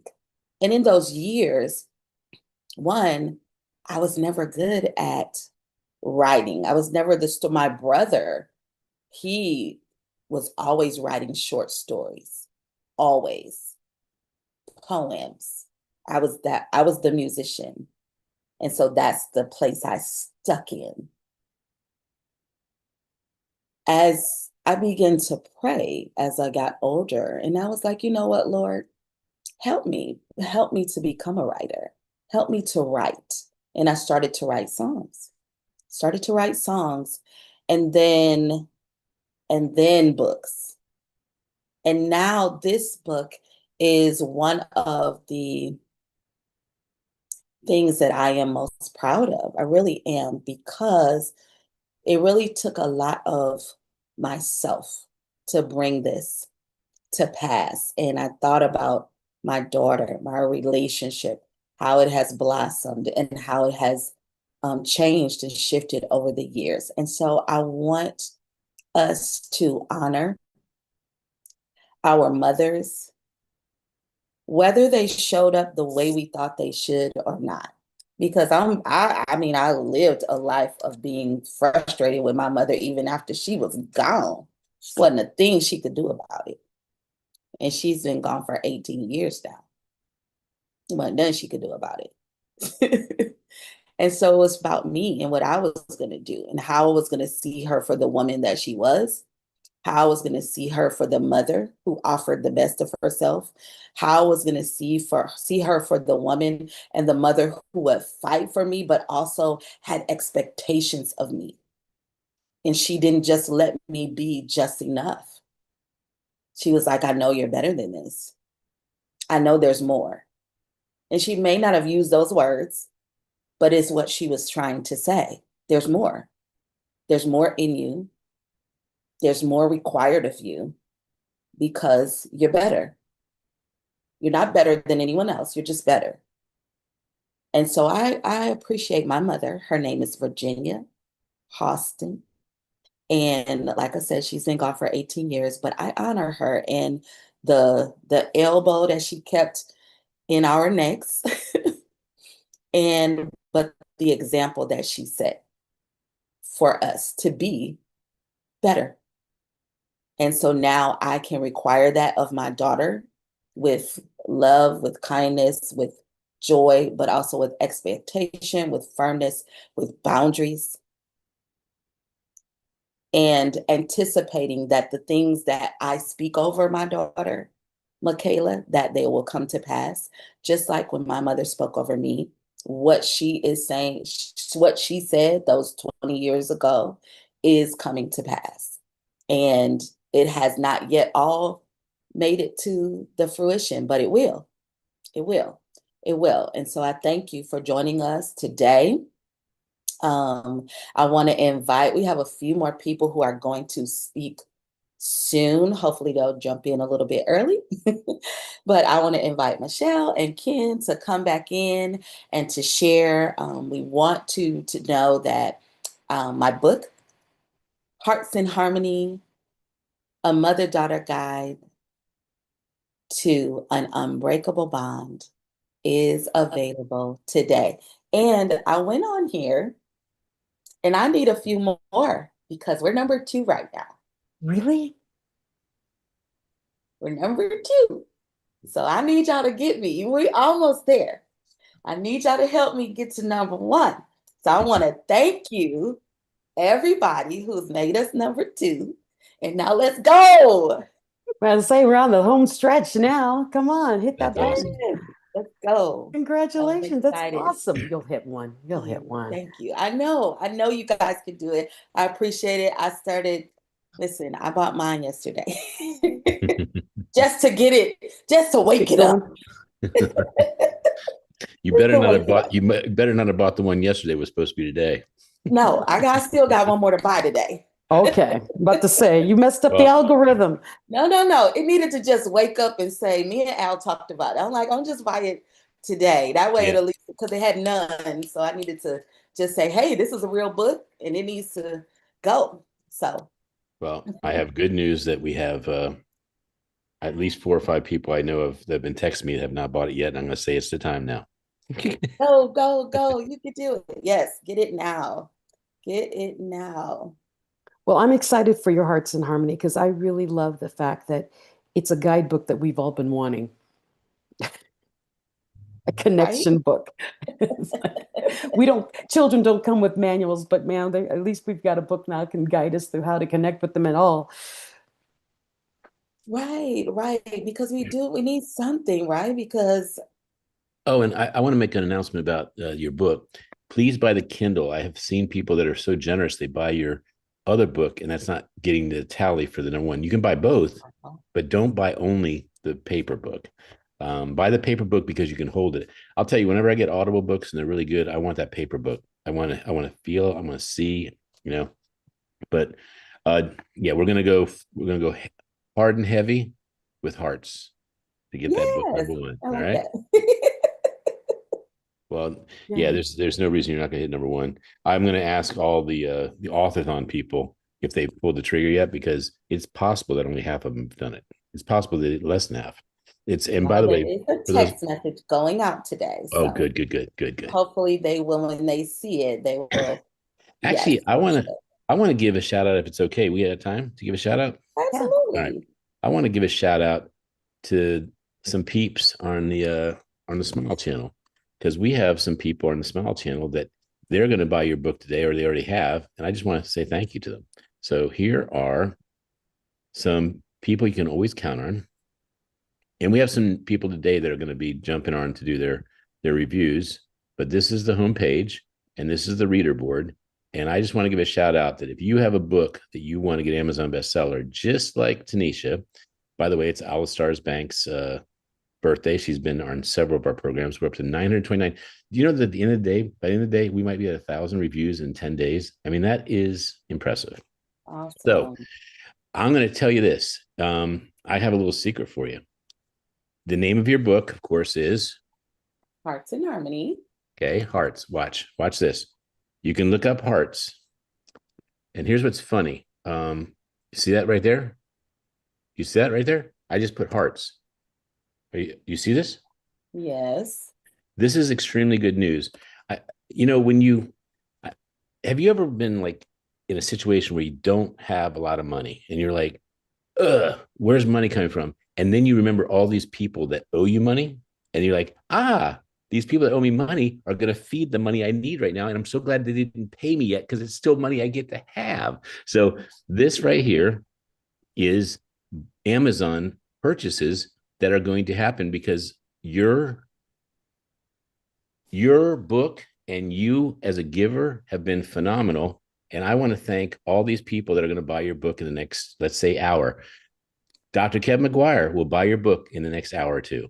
Judy Waters will buy your book in the next hour or two. Beth Robbins will buy your book in the next hour or two. And I'm saying this because these people always give. Look at this. Kevin's given 104 reviews. Judy's given 110 reviews. Beth has given 103 reviews. Vince, he started with our site. He just has jumped up to be 85. And then we have Francine, Jolene. We have Mark McGraw, Prithi. Don't ask me to say her last name. Dana, of course, and of course you, Tanisha. Look at that, 30. Angel France, Mark Perlow, Dr. Michelle Mraz, Terry. That's 15 people. I dare say that in 2 hours, when you refresh that page, you're going to have 15 people that bought the book, and now it's on the Smile Channel.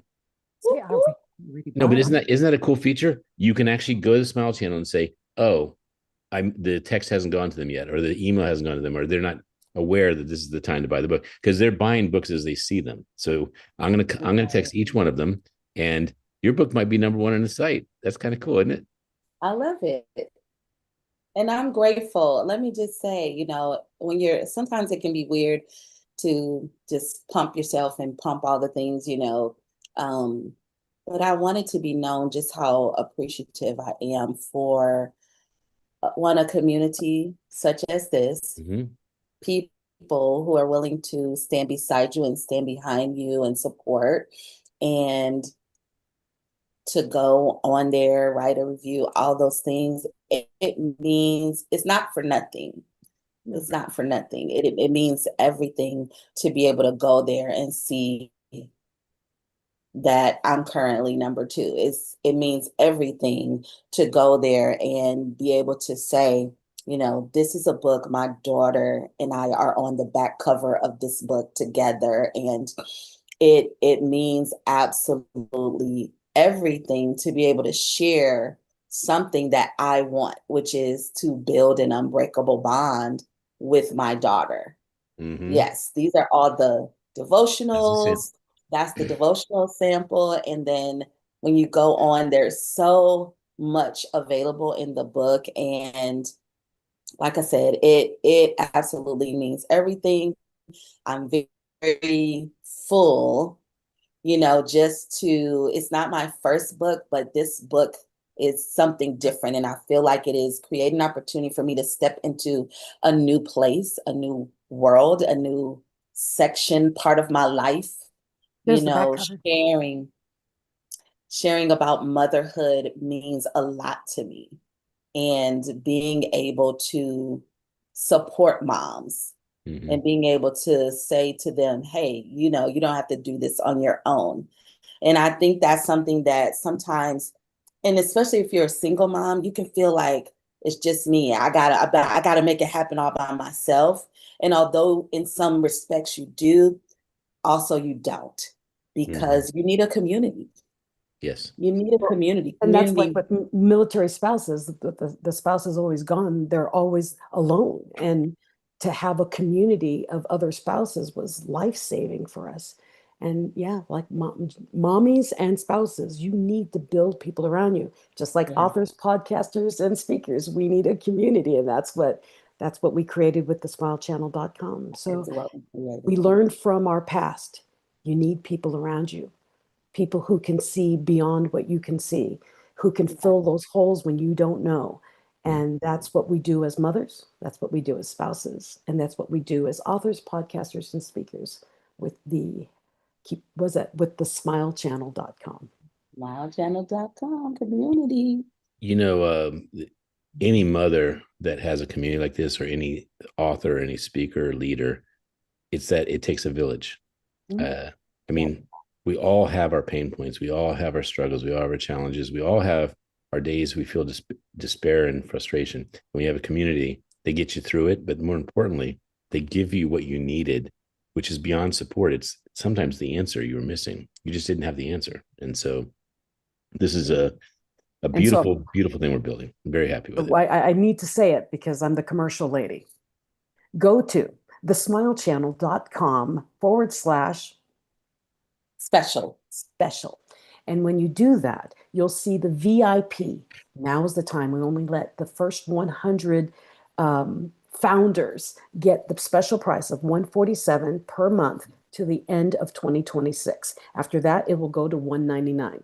Now, the thing is when you look at what the VIP package gets, so if you go to thesmilechannel.com / You want me to show that real quick? Yeah. Sure.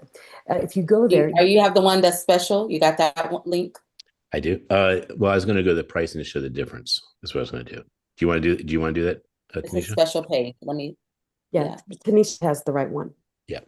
But that way you can see that you have your you can do a profile, you have your profile built, you'll be able to share an intro video, and it has every video that you are a part of Perfect Publishing. You can add all your books.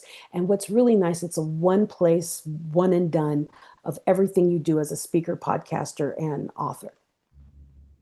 Yeah, right in here, you can see all the different things, the profile, the social media links, the verified badges, the book links, of your YouTubes that you can add from the Smile Channel YouTube channel to and then, but the wonderful thing about VIP is that you also can get videos that are from other parts of the internet, and you can add that to your space as well. That is something that everyone else cannot do. And that's why we want to really get you to the VIP, is because there is more branding available for VIP than anyone else. You really can make it a one-stop shop, and that is the power in that VIP.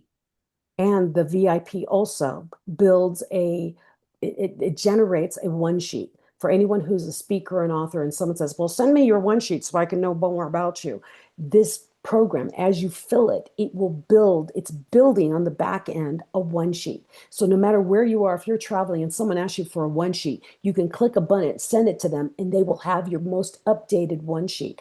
Everything you do that you put on that page is sent onto a one sheet. It's remarkable. So for $147 a month, you would have the VIP. It is such a huge savings and such a godsend to be able to use that we encourage everyone. The top 100 are going to get it. So be one of the founding members because you get a lot of benefits. Even with the live streams and the events that we have here at Perfect Publishing, you get first choice on the times before we open it up to everybody else. So that's another huge bonus. And I don't know, there's just so much. Instead of $199, you get it for $147. It's just the deal of all deals. Well, let's put this in perspective.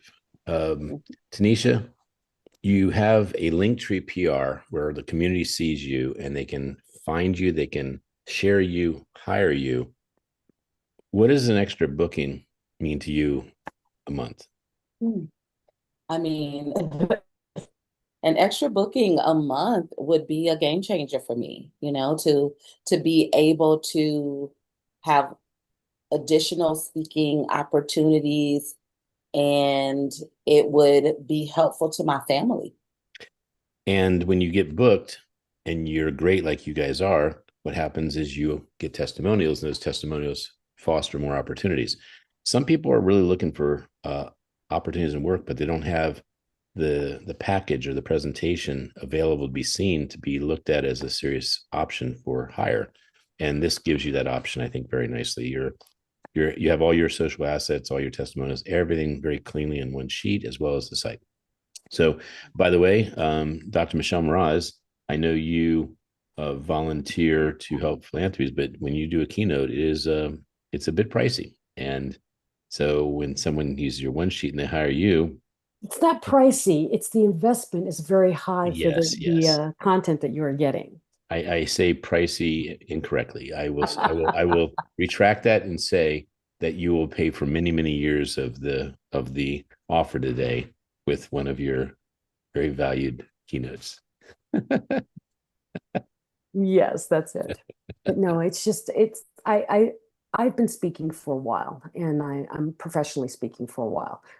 Speaking all my life pretty much, but professionally speaking. And I've been waiting for a platform like this where I didn't have to do, oh, my one sheet, let me go dig out. Oh, is this the most recent one? This is just constantly updating. Every time I update, and all those testimonials that come through, everything's there.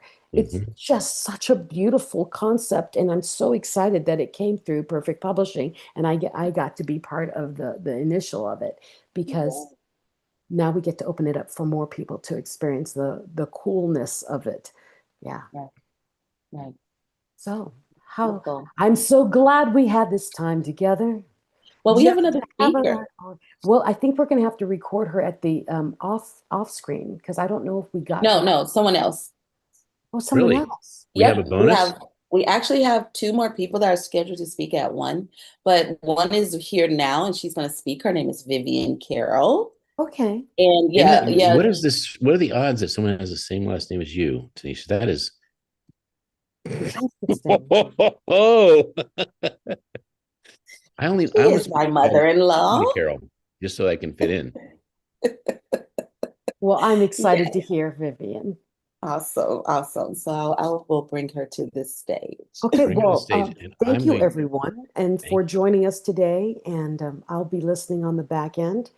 And any of you guys that want the Dear Mama Day, where you get to be a man or a boy sharing to their mom how important they are, this is an opportunity for you to connect with me, so we can let the hearts of men show up for their moms. Okay. Yes. Okay. Well, welcome on, Vivian. Toodaloos. Well, so, I mean, we're having a good time today, and it is such a tremendous opportunity to share. And so I have the honor of bringing to the stage Vivian Carroll. And Vivian is the author of Grace in My Skin. She shares her journey with lipedema, a genetic condition honoring generational bonds, encouraging women to embrace their bodies, deepen faith, and find healing together. So we invite you, Miss Vivian, to come to the stage and share your story. Share your story of motherhood and the assignment and the value of the assignment of motherhood. Thank you so much. Thank you. Thank you. Thank you. I really, really appreciate the opportunity. Thank you, Dr. Smiley. Thank you, other hosts. What a beautiful outpouring this has been. I've been here for most of the time, listening and taking it all in. And what stands out to me is that every single woman who's spoken has brought something different experiences, different perspectives, different expressions of motherhood. And what that says to me is this: there is still so much more that could be said, so much more wisdom, so much more testimony, so much more value. And I don't know that I've heard anyone repeat it, repeat anything. Motherhood is not one-dimensional. It's not a one-dimensional experience. It's layered and it's complex, not complicated, but complex. It is also sacred. As I began to reflect on this moment, I thought about what it means to be created as a woman, to be entrusted with the ability to carry life, to nurture life, to shape life. That's not small. It's not casual. It's a tremendous responsibility. I truly believe that God, our intelligent creator, did one of his most extraordinary works when he created woman and then entrusted her with the assignment of motherhood. And what is so powerful is this: he didn't give us the assignment without also giving us what we need to fulfill it. There are qualities, instinctive, God-given, that he placed within woman. And because we are created in his image and in his likeness, there are attributes that we carry that reflect him. Today, I want to focus on just two of those attributes: sacrifice and love, as it relates to motherhood. Let's talk about sacrifice. Mothers sacrifice, often without even realizing how much they're giving. It becomes so natural that we don't even label it as sacrifice. We just call it what needs to be done. But when you step back and really look at it, it is profound.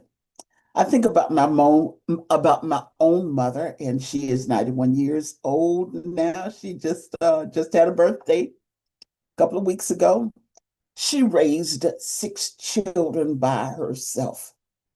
After the death of our father, she carried the full weight of raising boys and girls emotionally, physically, and financially. And she didn't just raise us, she invested in us. She put every one of us through college in the 50s, 60s, and 70s. Now, when you pause and think about that, that was no small feat. She gave of herself continually. She sacrificed her time, her energy, her strength, her resources. Tanisha just talked about dreams that mothers laid aside to make sure that they invested and poured into their children. And mothers don't do it for recognition. My mother did it because she was a mother. And now I have the blessing of watching another generation. I watch my daughter-in-law, Tanisha. I see her pour into her children. I see her stretch what she has. I see her take what is in her hand and make it something and make something meaningful out of it, like the book. And it reminds me so much of my mother. My mother had a way of taking what others might overlook and turning it into something good. Leftover bread, she made bread pudding. Bananas that others would throw away, she turned into something nourishing. And that's what mothers do. They're always thinking, they're always having to figure out and make do with what they have. That's what mothers do. They take what is available. They take what is left. They take what seems insignificant. And they create something valuable. That's sacrifice. That's creativity. That is godlike. The second attribute I want to talk about is love. When we think about love, many of us are familiar with the Greek words eros, phileo, and agape. Of course, agape meaning the unconditional love of God. But there's another word that speaks directly to motherhood. It's storge, S-T-O-R-G-E. Storge is the natural affection, the deep instinctive love between a parent and a child. It is the kind of love that doesn't have to be taught. It's the kind of love that shows up immediately. I remember holding my child for the first time. There's no real way to fully describe that moment. It is overwhelming. It is sacred. It is powerful. It is a love that says, I am connected to you in a way that changes a person forever. And what's so beautiful is that that love doesn't stop. It multiplies, because then you become a grandmother and somehow your heart expands again. Being a mother is one of the most rewarding experiences. But being a grandmother, oh, that is a different kind of joy. It is love with wisdom. It is love with perspective. It is love that has seen some things and still chooses to give. And I'll share a little moment that made me smile. When I was inviting friends' mothers to be a part of this conversation, I found myself specifically reaching out to mothers of daughters. I don't know why I got that stuck in my head, mothers of daughters. And then I was reminded, I'm not the mother of a daughter. I have a son. But forgive me, I forgot that.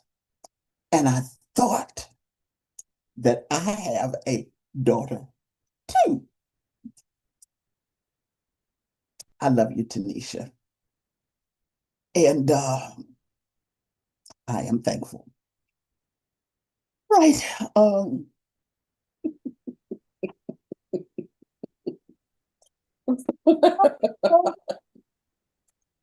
Yeah, that was fun. Certainly have a daughter, but also I have a son. Is that it? Okay.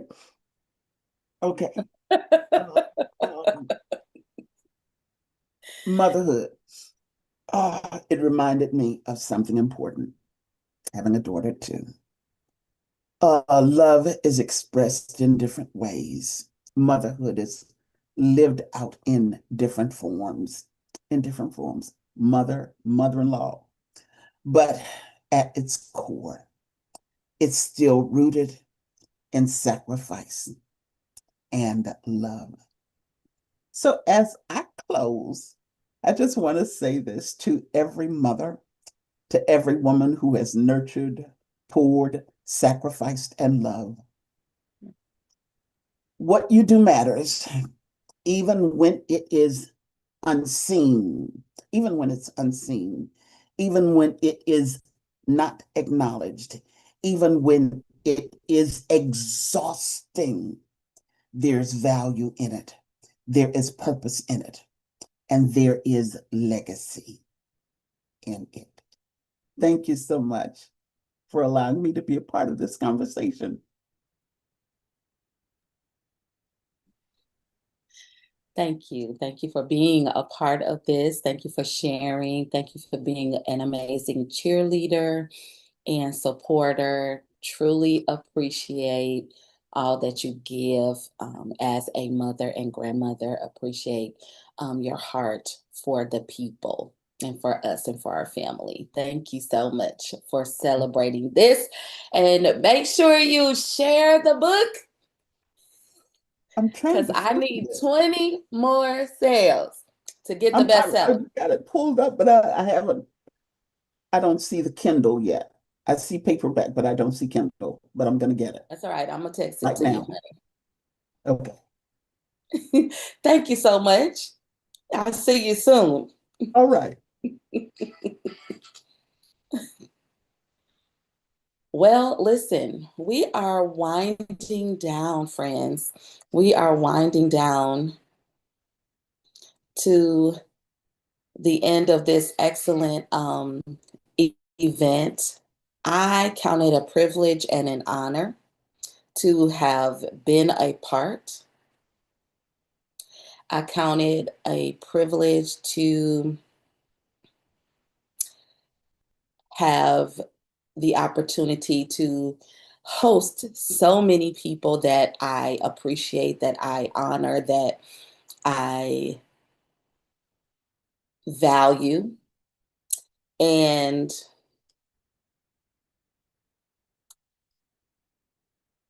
you know, being able to talk about motherhood is special and important to me. And I don't know, well, I'm learning still every day just more about motherhood.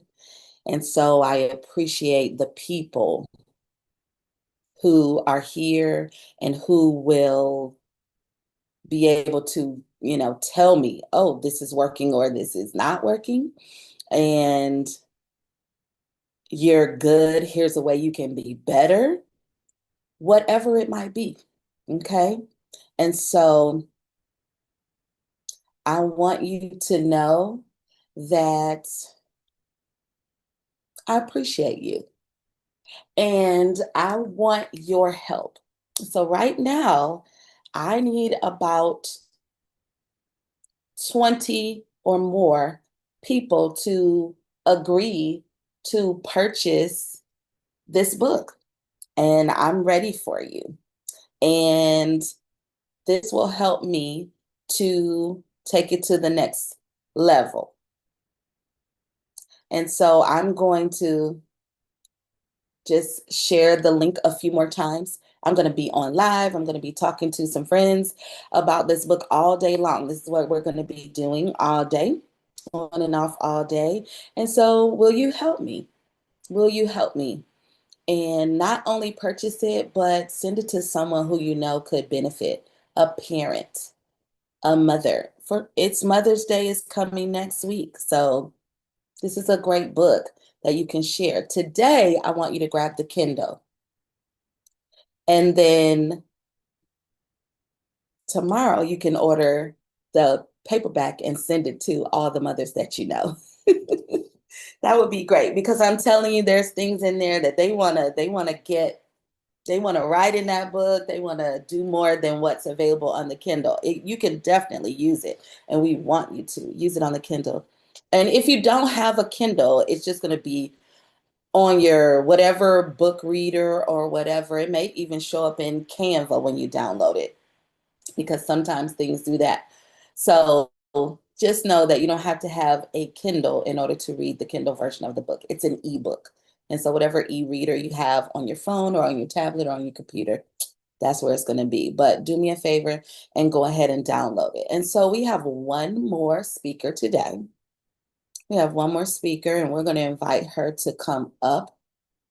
And we appreciate her because she is from Lebanon, and we know all the things that are happening overseas. And so we just honor you, Marvette, for coming and being a part of this celebration of motherhood and mothers. And so I want to introduce Marvette Matanos. Is an international Lebanese architect and graphic designer, creating luxury, emotion-driven spaces and visual identities rooted in design psychology, empowering brands to tell their story without words. And so, Marvette, you can share with us about motherhood, about mothering, and about your mother.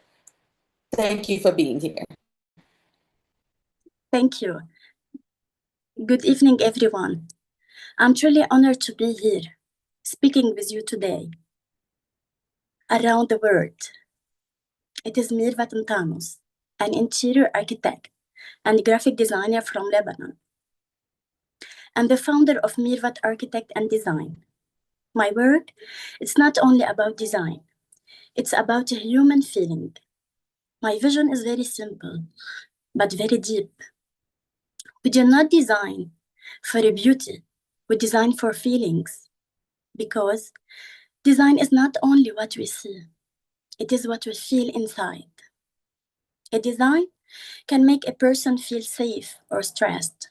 It can bring peace or tension. It can heal emotion or hold pain. It can also empower people and help them feel strong, calm, and alive. This is why I believe design, it's not decoration. It is emotion. It is a human experience. It is a silent language that speaks to the heart. Today, I want to speak about women and motherhood, because I believe motherhood is one of the strongest human roles in the world. A mother, it's not only someone who gives care. She is someone who carries life, love, and responsibility in her heart. My journey as a woman has taught me something very deep. Real strength is quiet. We live in a world where many people look strong outside, but feel tired inside. And a mother often carries more than anyone can see. She carries love, she carries worry, she carries duty, she carries pain in silence. And still, she continues. That is real strength. True strength is not perfection. True strength is not control. True strength is love that continues even when life is hard. Sometimes motherhood is waking up very tired, but still caring for everyone. Sometimes it is smiling while healing inside and making others feel safe. Sometimes it is giving your time, your rest, your comfort so someone else can feel peace. And sometimes it is simply continuing. Even when no one sees the effort, a mother can bring peace. A mother can shape. A mother can hold a family. Even can hold the world together. This quiet strength, it's not always seen, but it is powerful enough to shape generation. To every woman, every mother, and every person listening around the world, I want to speak to your heart. If you are tired, if you are stressed, if you feel unseen, you are not alone. We all have hard days. We all carry heavy moments. So my message is very simple. You are enough. Your love is enough. Your effort is enough. Your heart matters. Even when no one sees you, you are changing lives every day. And in the end, people may forget words, but may never forget how you make them feel. A mother love is one of the strongest forces in the world, and your quiet strength is real and deeply powerful. And finally, if you are a mother, a woman, or someone building a business, starting a dream, or growing something from your home or your life, this is your place. Feel free to connect with me, to let your story be seen through a unique design that speaks your story. Thank you.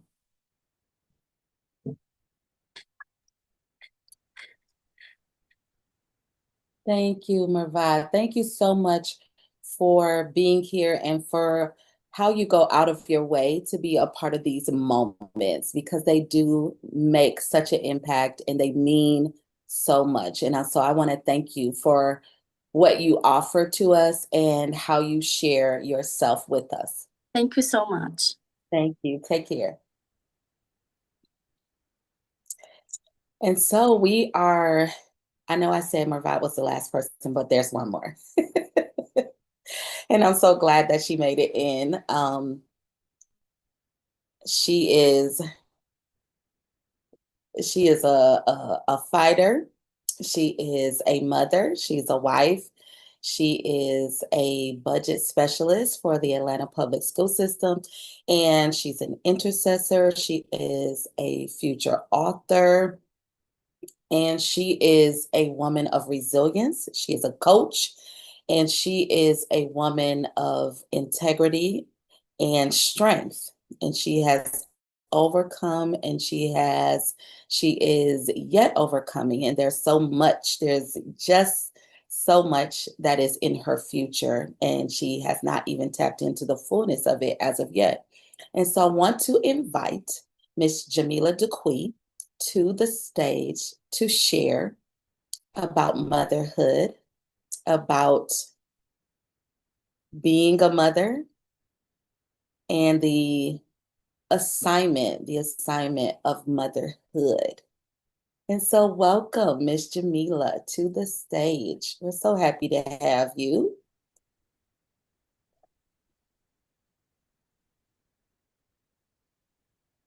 Jamila, can you hear me? Okay, so you have the stage. Awesome. Well, thank you so much for having me. It is an honor and a privilege to be here just to share my heart on motherhood. It is something that I take very serious. It is a gift that God has given me, a lifelong gift that God has given me. And it's just something that I really take a lot of pride in. I am a mother of three young men. They are different ages, different perspectives, different personalities. And so it is a real challenge that the Lord has entrusted me with, but I would not trade it for anything in the world. I look at me being a mother as me being an answer and a solution to my children. From the very beginning, I just think about how they expect me to have a response when they have a need or they have. Jamila, Yes. if I could just interrupt you for a second, would you mind putting your headset back on? Because the Okay. sound was better. It's real scratchy. Okay. The sound was way better with your headset. Well, I turned it down, so because I'm kind of in a meeting room, so would it be better if I turned it up, you think? No, it's not the volume. Okay. The headset is it's a little ugly, so. I understand that. Put it to the back instead of,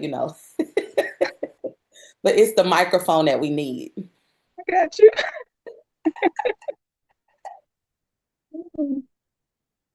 Okay. So I'm going to start you over, and we're going to cut all of this part out. I'm okay. A little bit closer to your mouth. Are you able to hear me? I hear you, but it's soft. So bring it closer to your mouth. Are you able to hear me? Better. That's better? Yes. Yes.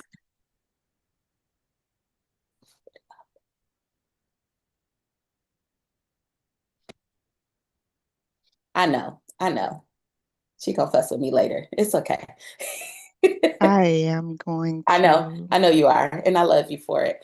And so, thank you, Miss Jamila DeQuee, for being here with us. We are so grateful to have you as a speaker here on the Hearts in Harmony. Let me introduce you just one more time. Listen, Jamila is a mother. What's your name? Jamila is a mother of 3. She's overcome some things. She's endured some things. She is a minister of the gospel, an intercessor, a budget specialist for Atlanta Public Schools, and she is a coach and a woman of resilience. And so we want to thank you for being here with us to speak on motherhood today. Thank you. Yes, thank you so much for having me. It is an honor and a privilege to be here and just to share my view or my take on motherhood. It is a gift from God that I do not take lightly. I look at motherhood as being an answer and a solution to my children.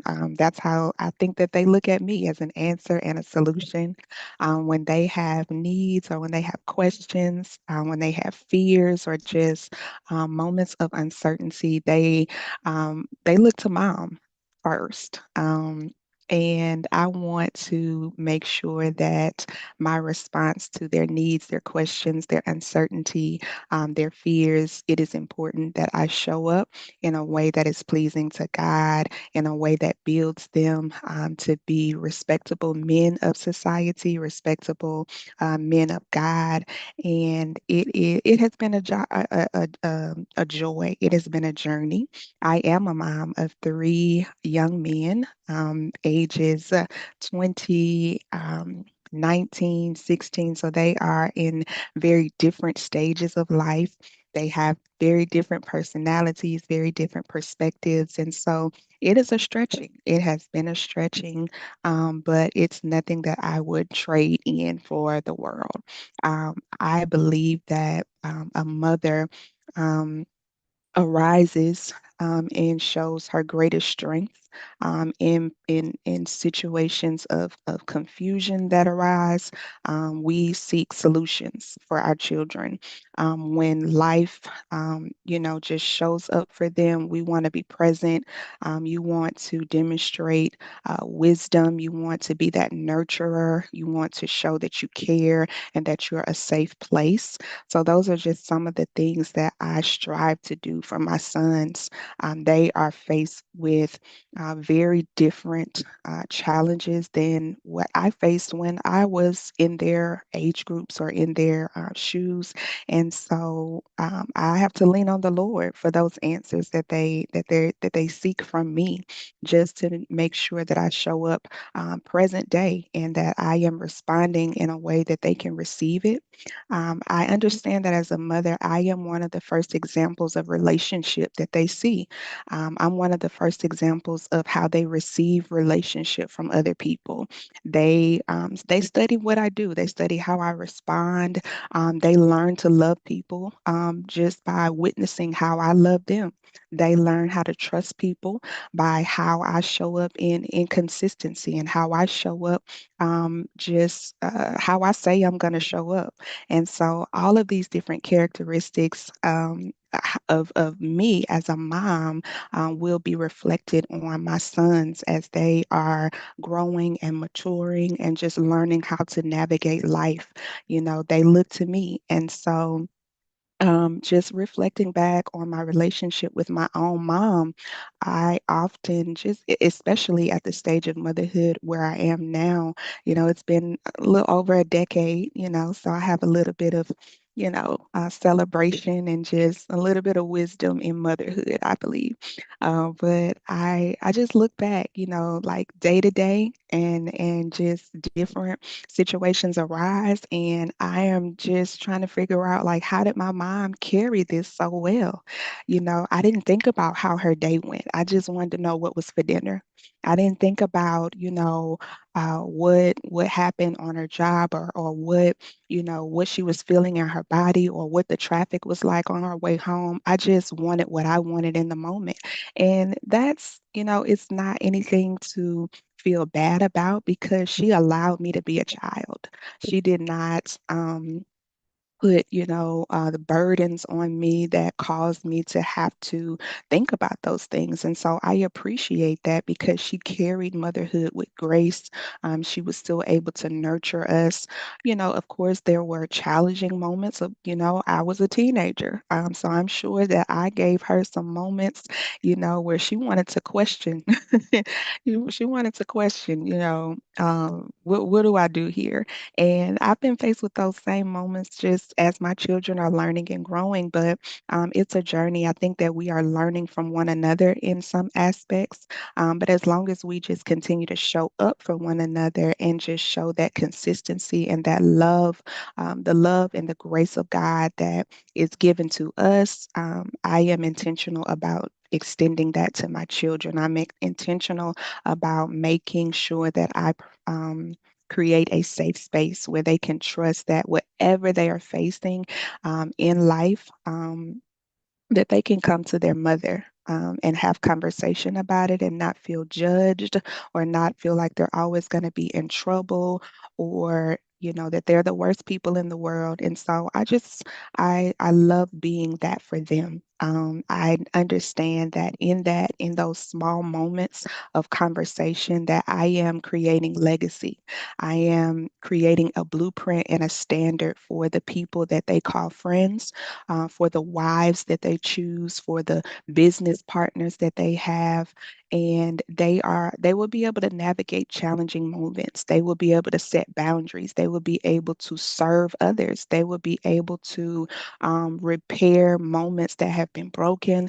They will be able to value themselves. And that's a beautiful thing. I think that if they have, those outlooks on life, if they have the foundation of the Word of God, then then my legacy will be, it'll be a good legacy. And I can honestly say that those outlooks and those characteristics that I share is a mirror and a reflection of the mother that I had.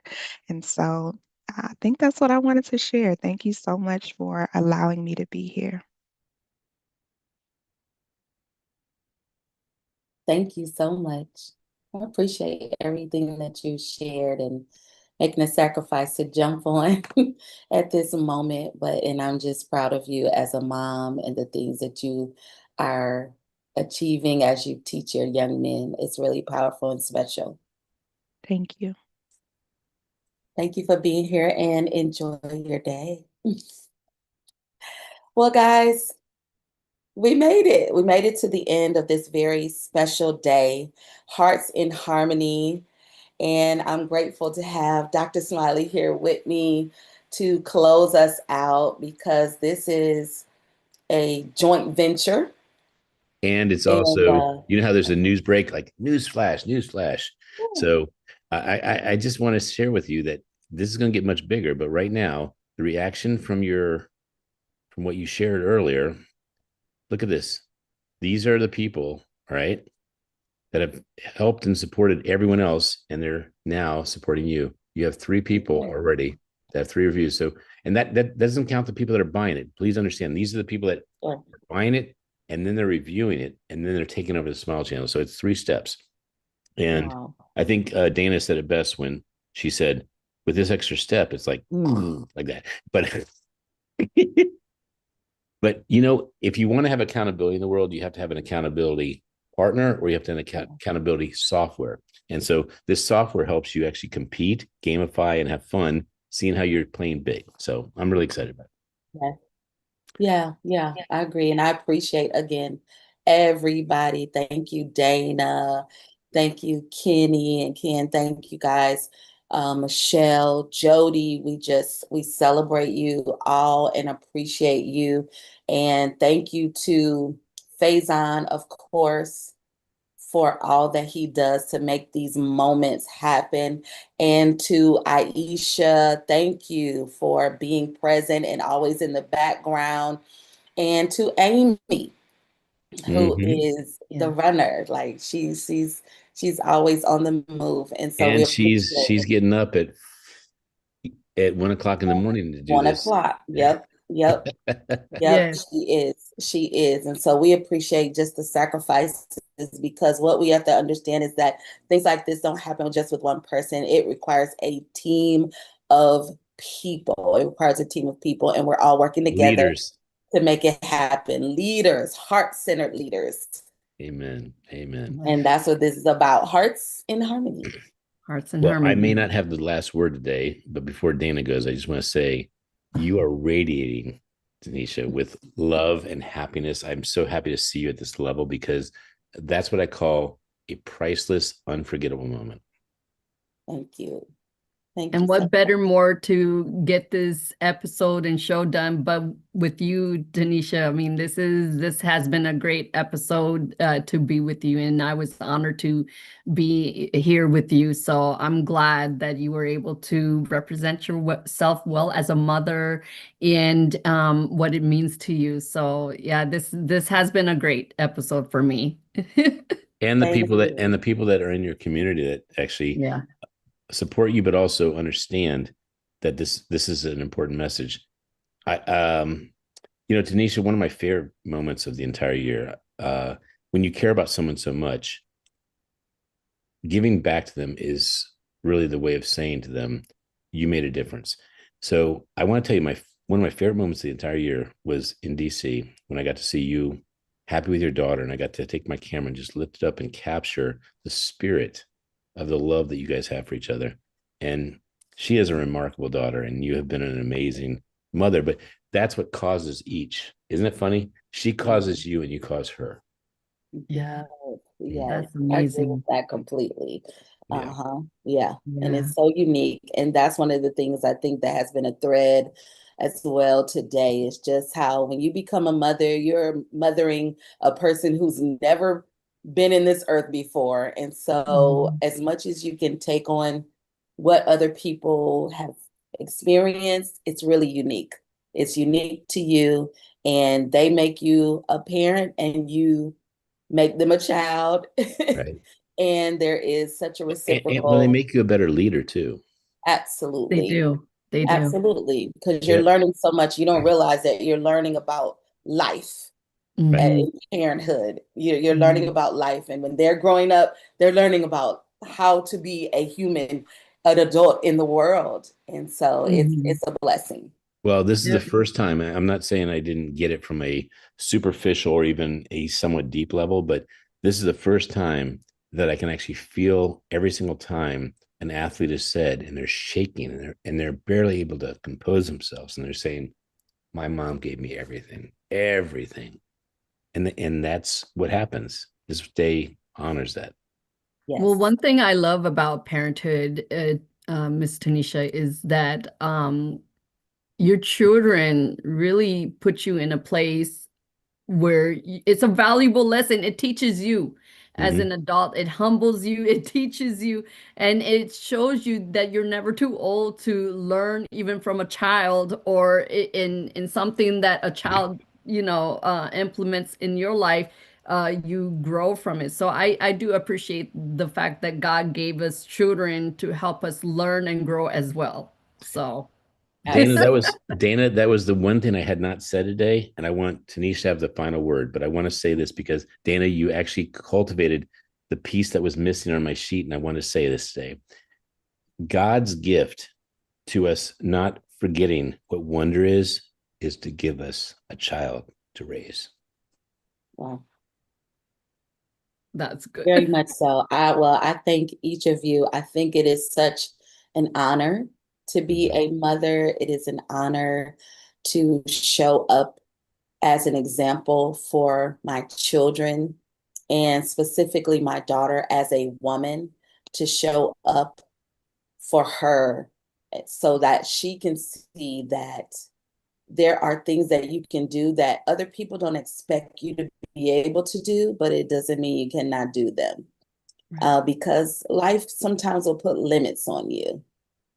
But there are no limits and there are no boundaries to who you can be, how you can achieve, and how you can excel in this world.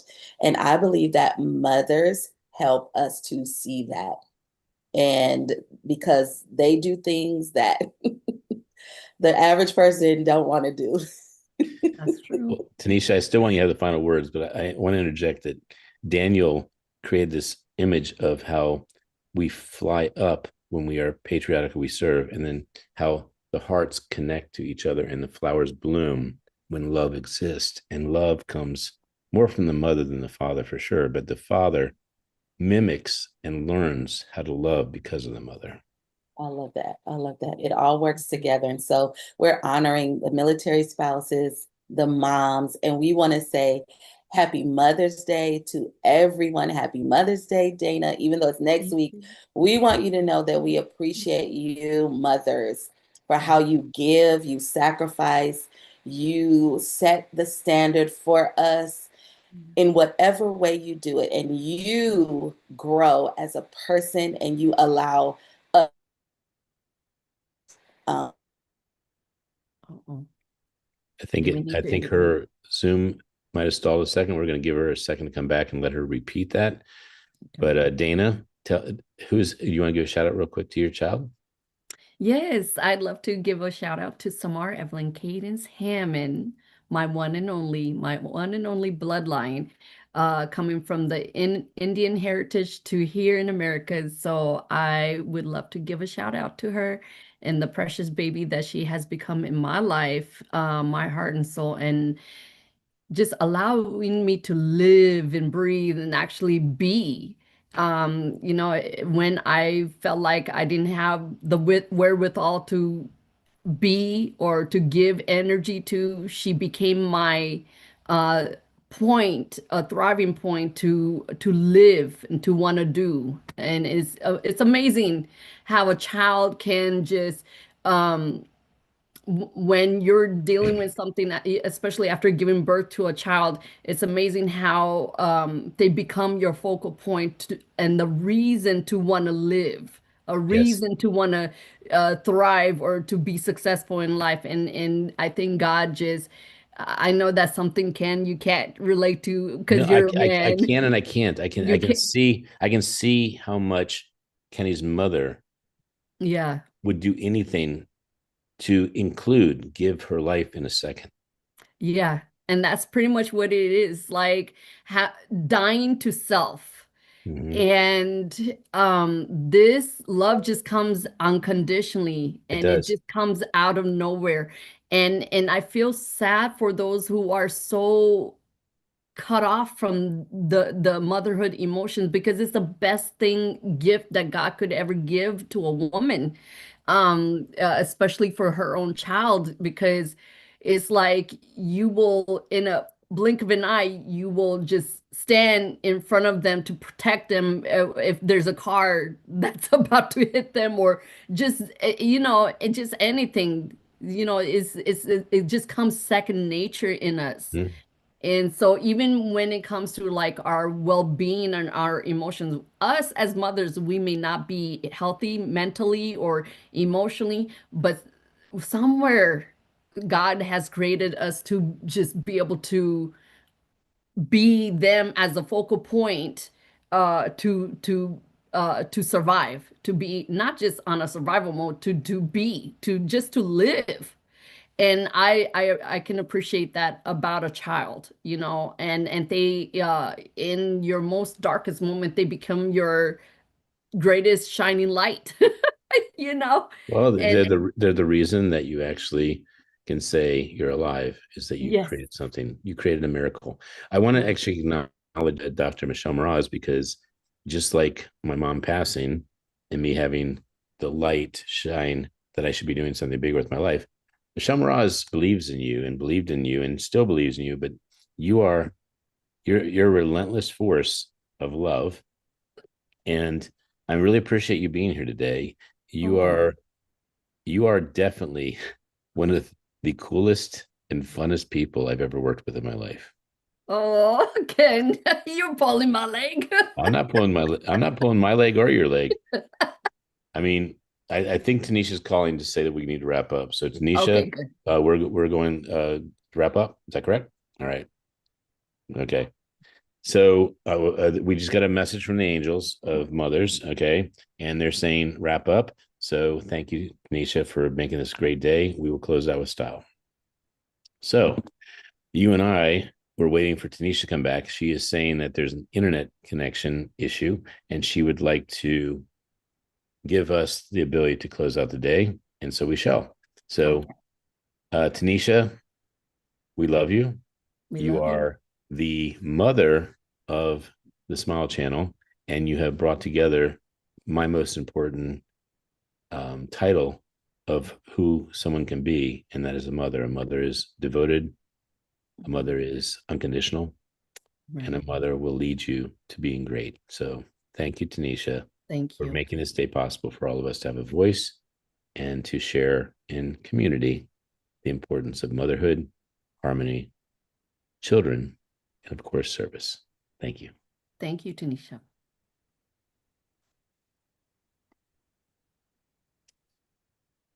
All right. I think that's it. We stop the recording. Stop it. All right. And then we just need to go off live. So we can go back to. All right. We can go ahead and exit. Exit. Okay, leave. Okay. Mm-hmm.